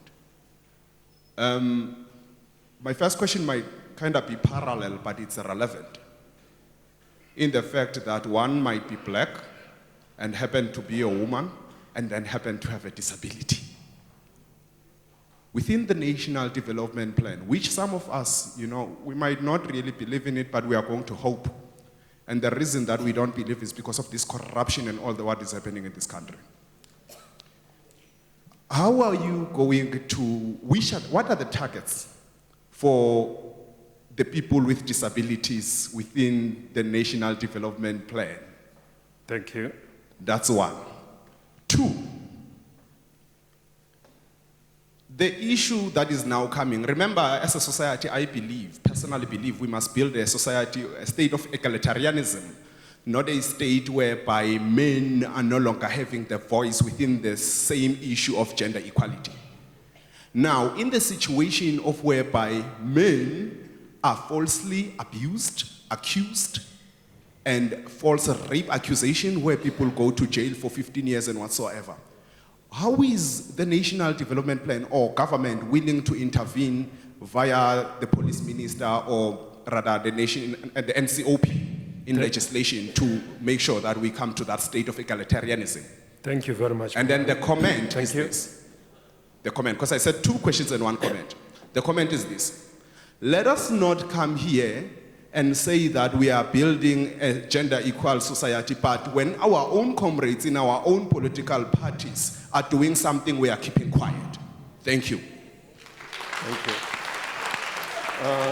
Just to...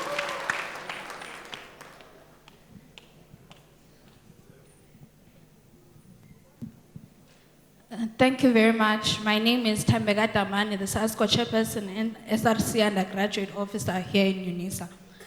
Firstly, to the gentleman over there in the VIP who raised the question about visionary leaders being the cause of women being killed and raped in our country, I'd like to say to you that is a very ignorant question, because women and children are raped on a daily, consistent basis, whether we have visionary leaders or not.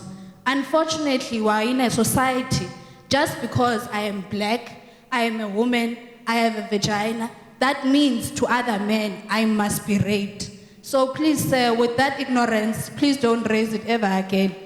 Secondly, my question to the minister is that you cannot speak about development without speaking and addressing the issue of economic emancipation, without addressing the issue of land.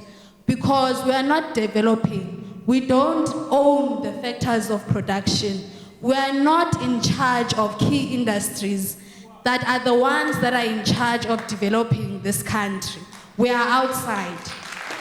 Number two, my question also around that is, I've gone through this website of yours. I went for this NDP document to try and understand coming here today. My problem and question arises from the fact that I cannot understand what exactly you are saying you want to do. Because we have this problem where people want to speak about land, about economic emancipation, about development of the country, but you are using a blanket approach. So with you being here, I want you to explain to us what measures is the NDP or your National Planning Commission taking in order to achieve economic freedom in our country. Please be specific in your answer, and we don't want rhetoric. The second issue that I want to speak about here is the issue of... Let's give others a chance. We will. What I want to speak about is that, Minister, you spoke so much about women in this program, but in fact I want to put it to you that you are patriarchal yourself sitting there, because it only takes us in this seminar to want to argue about a woman sitting there. You haven't even introduced her. We don't even know what to ask her. You just put her there so you can shut us up. We don't want that mentality.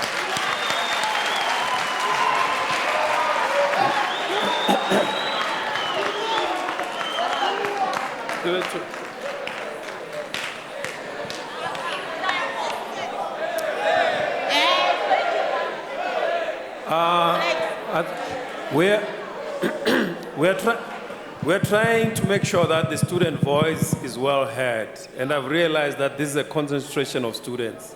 So that's what we're trying to do. Thank you. My name is Mthembu. I feel very insulted, to sit here and listen to the minister and the vice chancellor address us about patriarchy and gender-based violence. Meanwhile, the same vice chancellor is from the institution that distanced themselves from Ngube when she was sexually harassed by her boss. They said Ngube is not part of UNISA.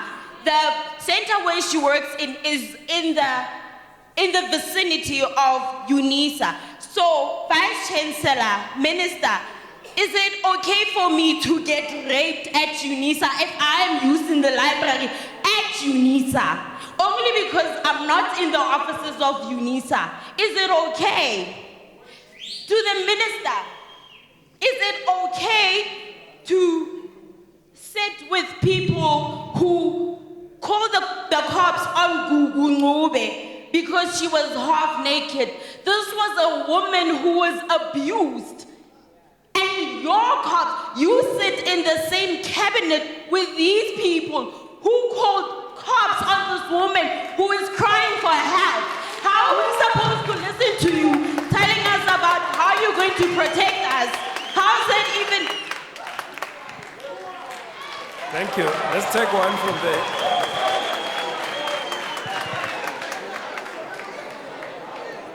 Thank you very much, Program Director. Allow young people to engage. Allow young people to engage. We are in an academic space here whereby young people must express their views. So permit us, with all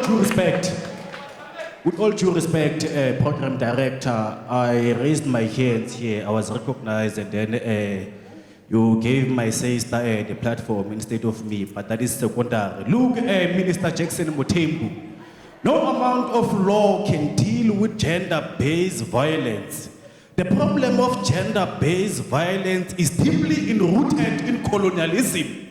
Here we're at a space, an academic space, where thought should thrive. But us as men, what we notice is that these institutions are embedded with epistemic sexism. Why one is not asking himself a fundamental question that at this institution, all the Western discipline are linked to men. There's no Western discipline that can be traced to a female. That creates an impression that men dominate the space. And then when we go to society, we go to society representing one side of a narrative. So what I'm saying to you, Minister, is that these laws cannot deal with gender-based violence. Gender-based violence has a psychological effect on people. The proposal is that we need to decolonize these institutions and also decolonize society. Because one of the fundamental things that must be taken into cognitive cognizance is the fact that education sits in a direct functional relationship of how society is organized. If you are going to have a colonial institution reproducing men to go to a society representing one side of a narrative that men dominate the space, you are not going to deal with gender-based violence. So the proposal to you is that we must decolonize this institution, decolonize society, so that all of us can start on an equal footing. I submit. Thank you.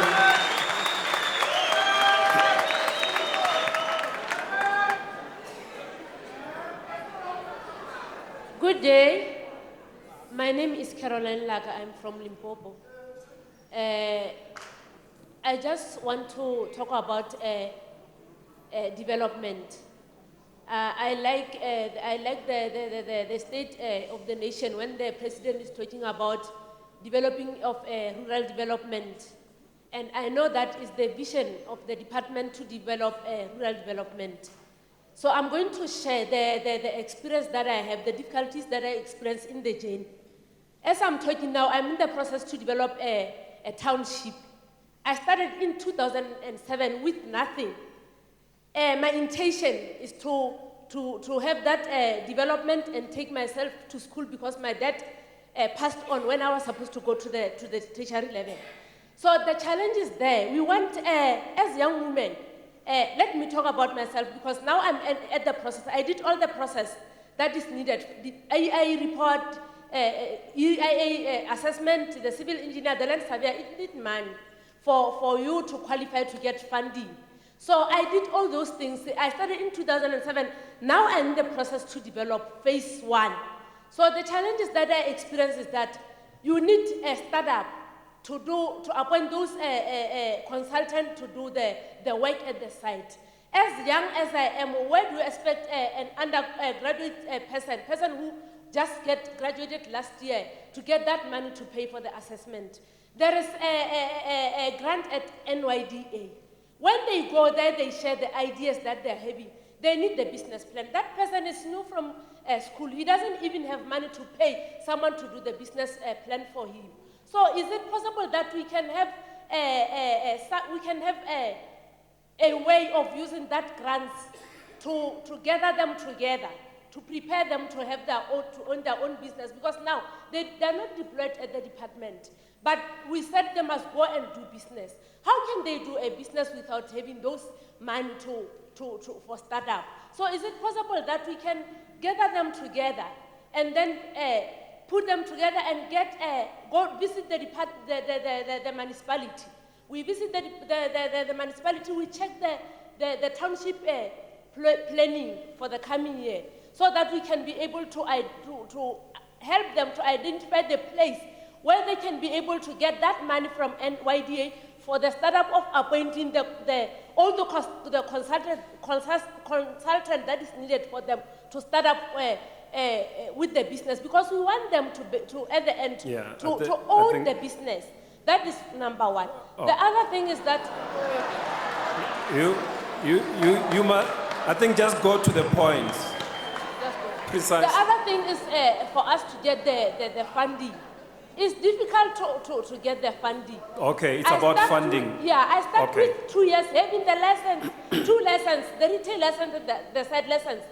Starting with the funding process, it takes a long period, and they give you only 1 year at Department of Minerals and Energy holding those licenses to develop. Now my license expired, I'm working on that thing. The other thing is for the student. We must prepare the student for when they are going to graduate. We are focusing on theory, not on practical. Those people who are doing civil engineer, when they were supposed to go and open their companies, they need experience. So is it possible for the government to make it? Thank you very much. Thank you. One last. Is it possible to? Thank you very much. Thank you. Thank you. We will ask Honorable Minister to address some of the questions, but I guess Prof. Makanya, you also address some of the questions that came up here. Thank you. Okay, perhaps let me just deal with the questions. First of all, let me just introduce Professor Nokuthula Mthembu.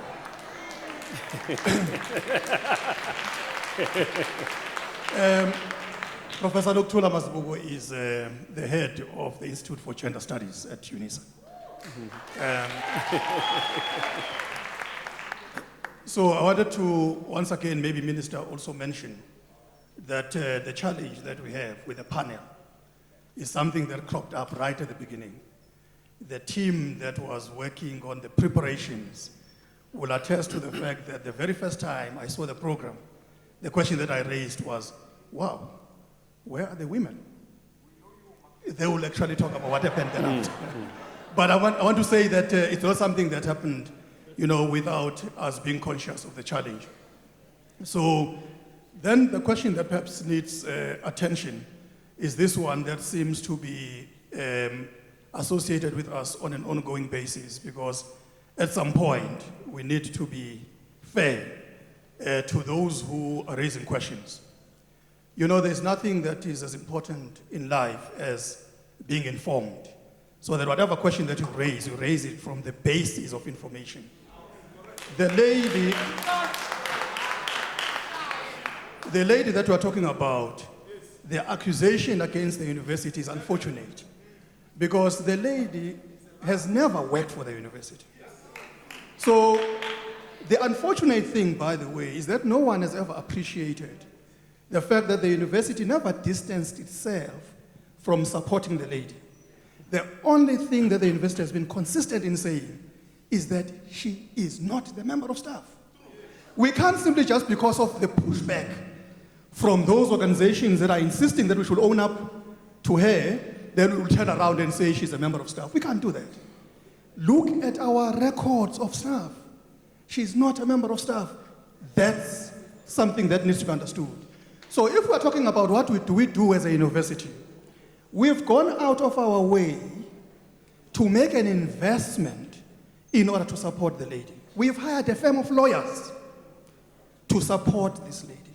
Not because she works for the university, but simply because we said the issue at hand needs to be addressed. So that's basically where the problem lies. But now, you must remember as well, I always say to people that the name of the institution, because of its size, automatically attracts this attention. So if you then say there's something wrong with the university, of course everybody jumps, because they are worried about what does this mean. The university is everywhere in this country.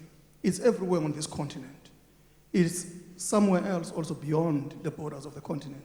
So whenever the name is raised, I can tell you everywhere it is known. Like that case, everywhere across the globe, that question is raised with me. But then everybody gets surprised when I say, unfortunately, these are facts, separate from what you hear. Then that's when they turn around and say, oh, but why are we not given the facts? But who's going to give you the facts if you are not seeking the facts? That's really where the problem lies. So I'm simply mentioning this thing because I don't want us to take for granted a serious issue around the violence against women. And all these issues around the scourge that has confronted our country, and actually take this and minimize it to a point where we just accuse one another without any end in sight. Let's deal with facts and get to solutions. Now, what I just want to talk about is that when it comes to some of these questions, it doesn't help anybody to try to hide. I always say that don't behave like an ostrich. Then when you're confronted with issues, you hide your head in the sand, because it doesn't mean that issues will disappear. When you take your head out of the sand, you'll find that they still confront you in a stark manner. So the reality that we have is that these issues that are being mentioned here by all the comments are real. So as society, this is primarily what the minister is talking about, because perhaps we miss the finer detail. The minister is not saying all is well. I've not heard him saying that. The minister is giving an account of how government has made progress over the years.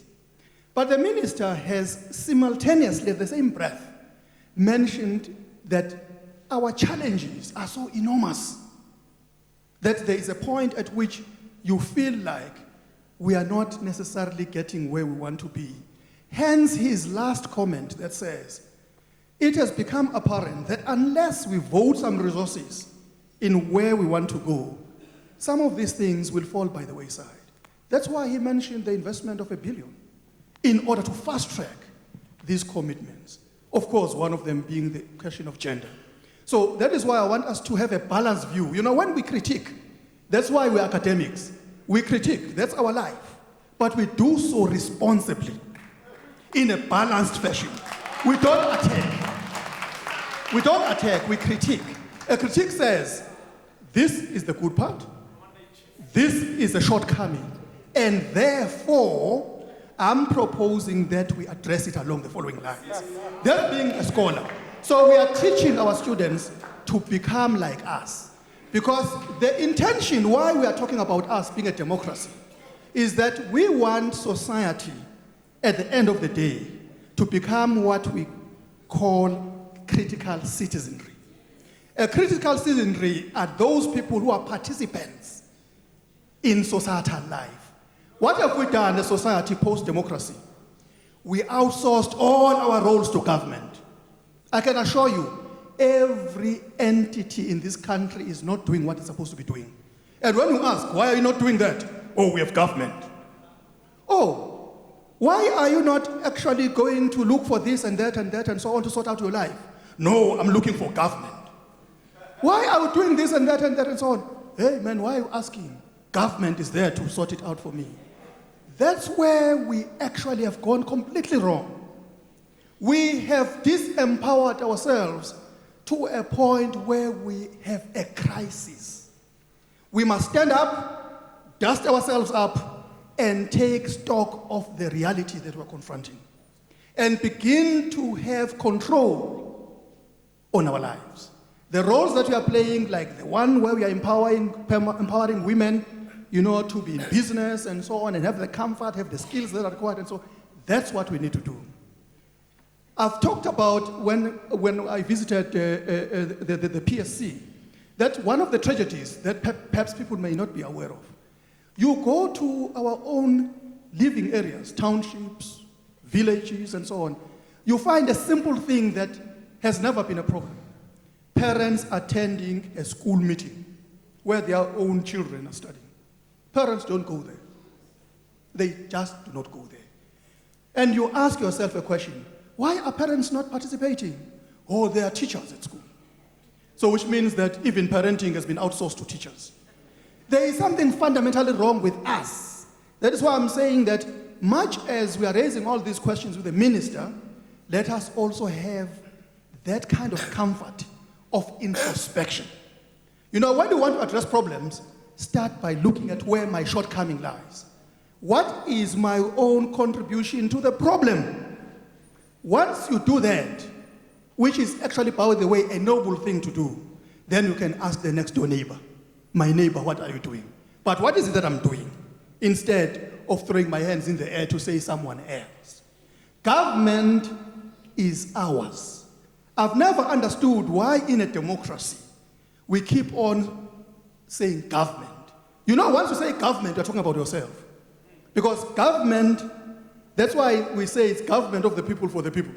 We put government in place. The government does not simply just rock up. It is us. So that is why we must always be conscious of that reality. When we talk about Minister Mthembu is with us here.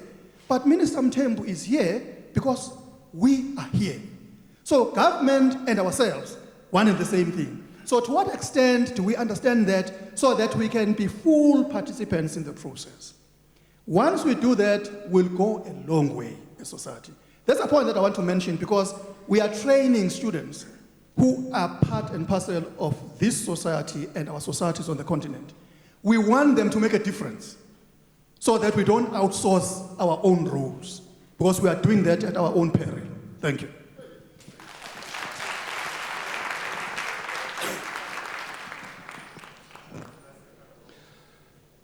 Disability issues, thank you, VC.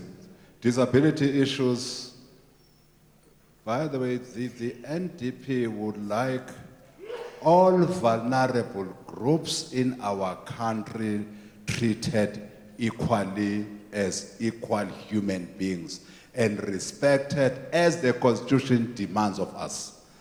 Now, what are we doing on disability as government? Colleagues, you know, one of the issues that I am responsible for, VC, in my job now, amongst other things, is to ensure that women in government are also progressed. That's why we ask very difficult questions to departments. In your senior management team, how many women are there? We ask those questions. And when they don't answer, we say, go back and answer and tell us, are there no women in your department? Similarly, our government policy says there must at least be a 2% in the employment, in the employed categories of staff, even at the level of SMS, 2% of people with disability. That's a government policy.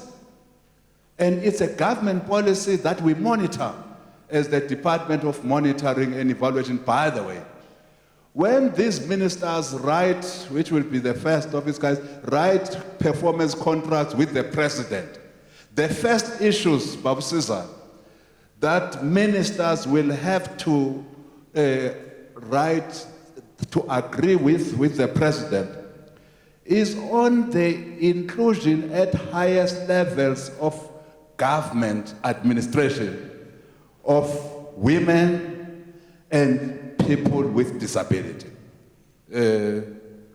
So that we break this ceiling glass for advancement of women and people with disability. False accusations, yes. They are real, but how many are they? Looked from the perspective of women who are killed every day. So that we talk to this in perspective. When people are falsely accused, there is a term for that. It's called fraud. Those who are making such accusations can also face the might of our law. So there is no allowance in our jurisprudence. There is no allowance to falsely accuse human beings in this country. When you do so, by the way, the problem with our court system, when you are lying, is very. Immaterial whether you are a man or a woman. Our court systems are independent systems. They are able to arrive at the truth and give the appropriate sanction. If you have falsely accused anybody, you will be caught out by our system and our jurisprudence, our justice jurisprudence, and you will be sanctioned appropriately. So there is a means of dealing with false accusations. Those, when we say the femicide and attacks, violent attacks on women and killing of women is a societal matter, we include in that society political organizations, all of them, including my own. Don't worry. And I know that there are organizations that are now have crafted sexual harassment policies, which they did not over time. They are now alive to issues of women harassment. They have now crafted such instruments. And to be honest with you, you can be my friend and be my comrade and be my everything. But when you are also at the same time a woman abuser, you then cease to be my comrade. You then cease to be one. And in fact, you must be dealt with as such, even in a political environment. We therefore do not try and shield people because they are in political offices. If Mthembu is an abuser and a rapist, Mthembu indeed must face the consequences. Case closed. He must go to court. He must answer for his actions. And the court, when it finds him guilty, Mthembu must wear the colored overall and serve time. Economic question, we agree with you, Sisi. But what have we done? The lady from the SRC, what, you were asking, what have we done? Yes. As we speak now, Parliament is busy with ensuring that the appropriation of land without compensation is permissible through to make that explicit. So Parliament is busy with that process as we speak now. We started in the 5th Parliament. But what else have we done? So that this land that you say we do not have, you are right, we don't have. It was taken away from us in 1913 by some people. We must return that land to its original owners. We agree with you. We are together there. And you can't be in business when you do not have ownership of the land. Where would you be operating from when you don't have land owners? We agree. But what have we done, amongst others? You know, there's concentration in the ownership of various sectors of the economy. What have we done?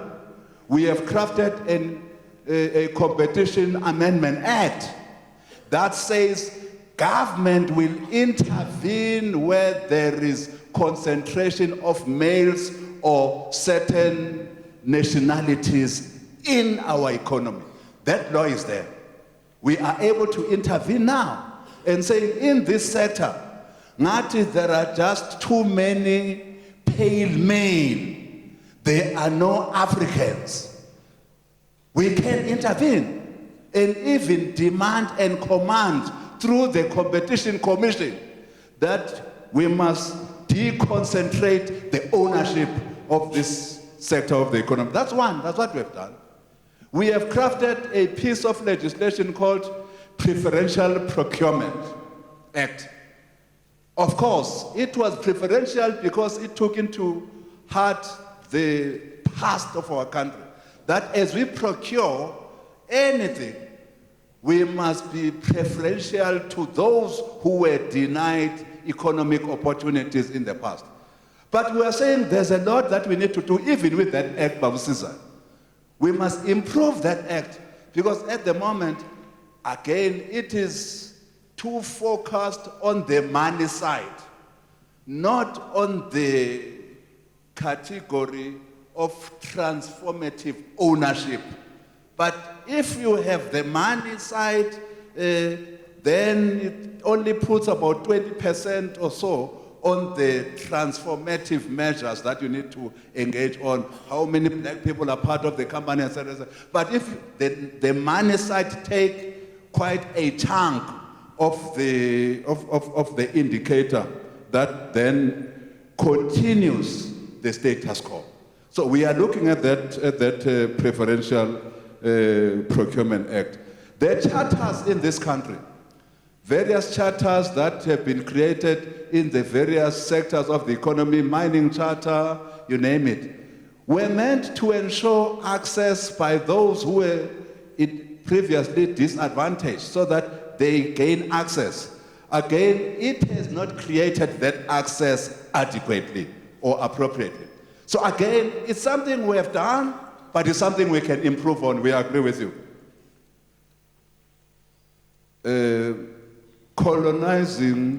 Decolonizing society, decolonizing institutions.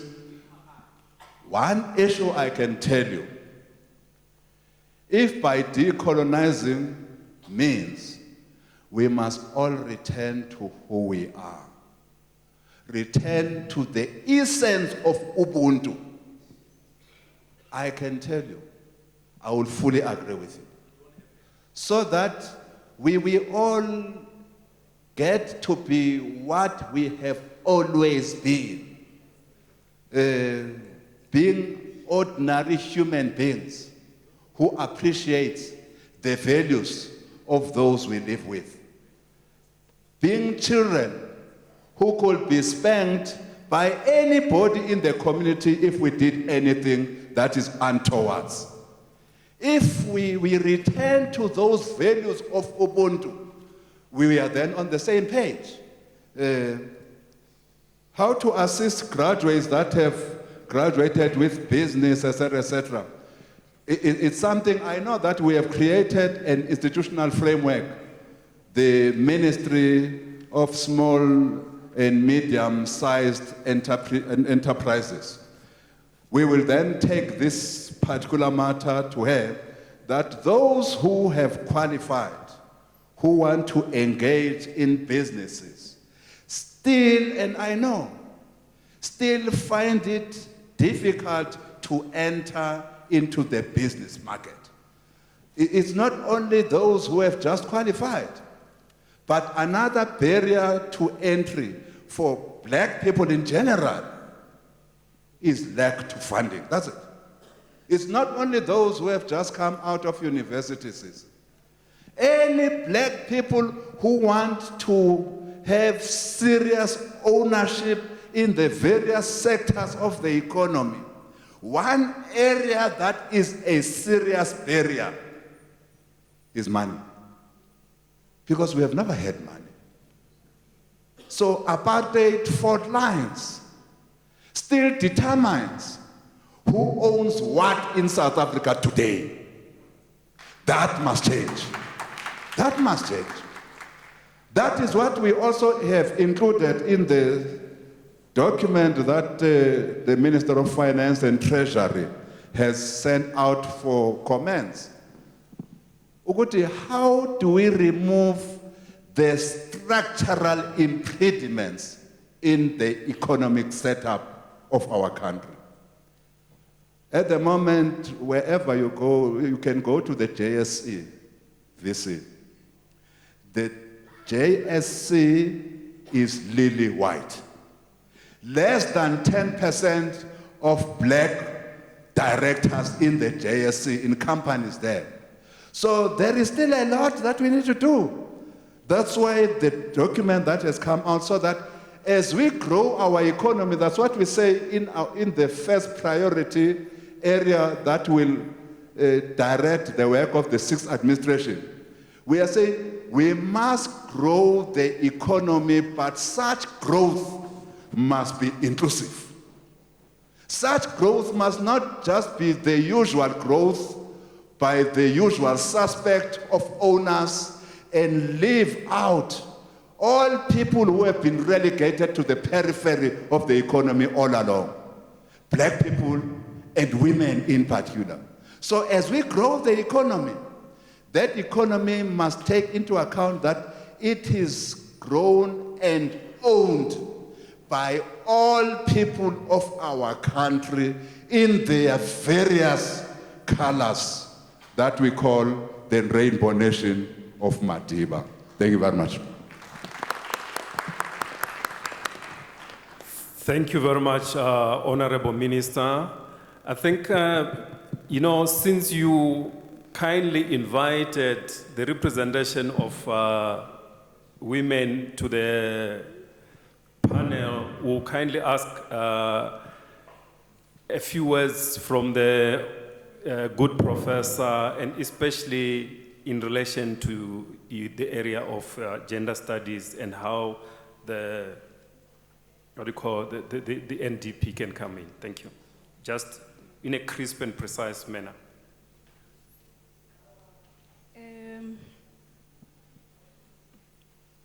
I begin by saying that in this room today, we all have a role to play. We all have the power to change the societies that we live in. Our societies need our help. We are living in broken societies. We come from broken homes where we are raised by single parents or we are raised by grandparents. And we are coming from societies that lack a lot of resources and that are not also encouraging and empowering for the next generation. And as we sit today, my plea to everyone here, I will come to the minister. My plea to everyone here is the empowerment that other generations, other people that you've interacted with have given you. Make it a responsibility that you go back home to where you are, your family, your society, where you plant the next seed. Because the way we treat our youth determines the kind of leadership we're going to have in the future. So that is my plea to all of us here. I am a parent, I'm a mother of 2 boys, and I always speak about what role I have as a parent. I know I speak from a point of privilege because I have been empowered and I have the education to fall on.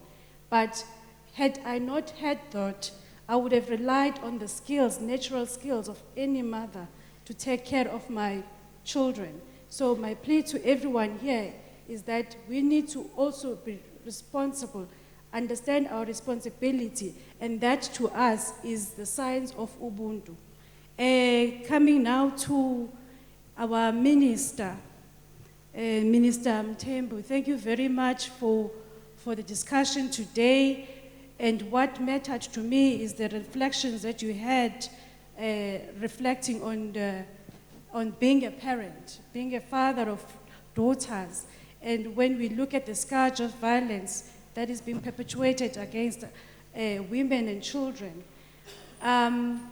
my plea to you today is that as we live today and all the initiatives that you have and the planning, ensure that the youth of our society is not left behind in those decisions that are being made. Ensure that the women are not left behind, because if you empower a woman, you empower the families that they come from, you empower the societies that they come from, and then in that, you're ensuring that there is a better future for South Africa. I don't have any options to live anywhere else. South Africa is my home. And if you have options to live anywhere else, that shows how limited then your decisions and your planning would be.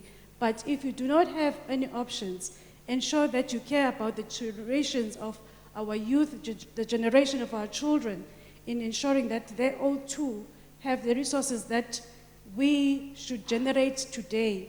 Education is very important, ladies and gentlemen. And also Ubuntu is very important.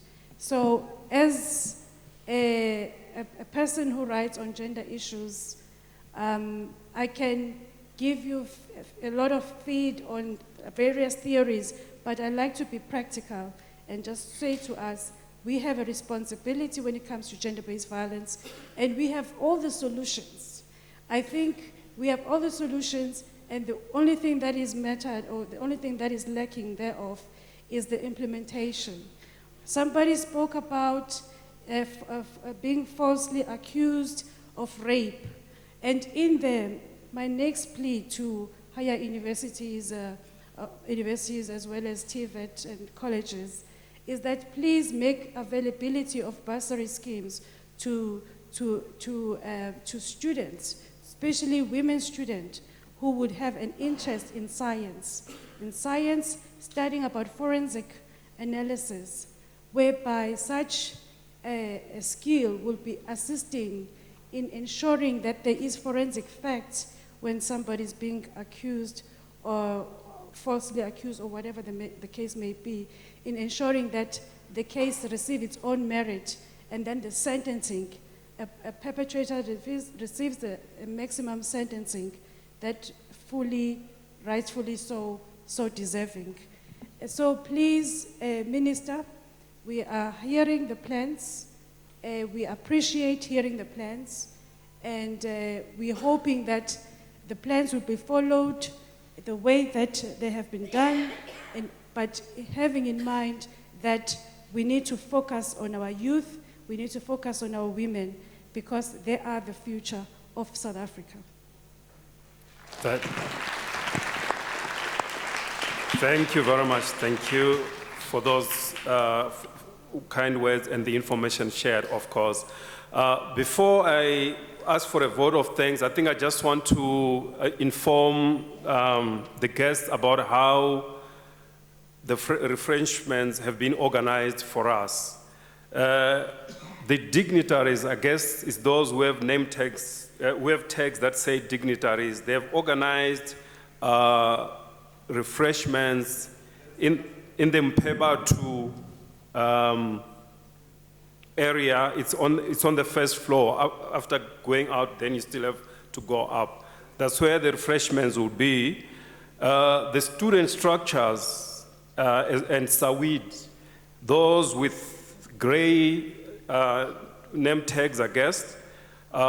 Your refreshments have been organized in the exam hall. That's where the refreshments will be. I mean, I guess this is where you have danced with the papers. You know exactly where the exam hall is for the students. And then all the other dignitaries, the refreshments are organized in the foyer as you leave this place. They're in the foyer there. So I thought I should just let you know which direction you are leading after this. And I would kindly would want to ask that once we're finished, if we can allow the dignitaries, and the minister to leave first, and then we can follow thereafter. You've been a very wonderful crowd. Thank you. And I would want to ask Professor McKay to come and do a vote of thanks. Thank you.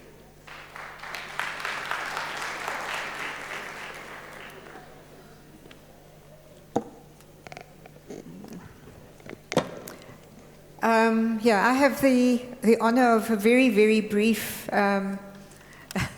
function that I need to do, and it's basically to thank all our esteemed guests who have been with us here today for this 5th public lecture. Thank you so much, Minister Mthembu, for honoring us with your visit. Thank you for your brilliant address. Thank you, and also Professor Mthembu and the students for reiterating the role of higher education in tackling the plight of women and gender-based violence. And again, thank you to the students for reiterating the role of colonialism and women oppression. And one of the things we are trying to do here in decolonizing the curriculum is to try and deal with aspects of policy, patriarchy at the same time. So again, Minister, thank you. We rely on you as an activist, 25 years after democracy, to be able to drive the NDP to focus on women and the girl child. And we believe in your commitment to focus on political and economic participation of women, and also on, as the NDP stresses, health and participation of women across all sectors. Just as a short anecdote, I spent many years in government myself, and one of my roles was to lead the Karigudi literacy campaign, which you know of, and which reached nearly 4.5 million illiterate adults. And I worked in mainly, 66% of my learners were female, they were rural, they were displaced, they were disabled, unemployed, marginalized. They were in the nexus of patriarchy, poverty, and race. And our experience and research, I'm working with Minister Motshekga now on the closeout report, and we're finding that the gains were amazing. Granted, we started from a very low baseline, but it shows the importance of investing in women, and if you educate a woman, you do indeed educate a nation. Minister, you shouldn't have to worry, as we as mothers do, when our daughters go out alone at night. We need, and we've mentioned this as a societal matter, we do need to declare war on gender violence, not only in August. It's got to be a 12 months of the year war. So let me close by thanking Professor Nemukulu, who works within the portfolio that I manage. Professor Makanya, thank you very much for organizing the lecture. Minister, thank you. Thank you to the students. Thank you to the women's organizations that are present today. It was very informative for us. And I want to just end with a quote that I can't attribute to anybody, but I'll find it, that nobody is free until everybody is free. Thank you.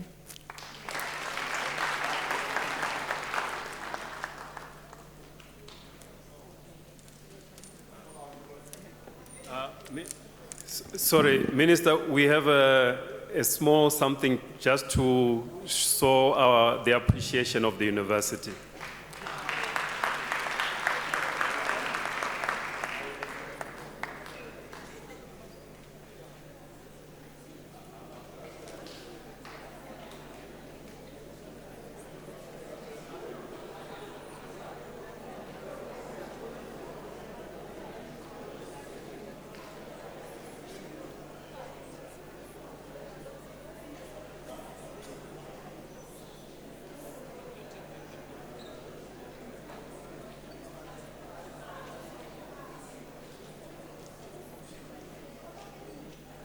I've just said to the university, thank you very much, I will declare it.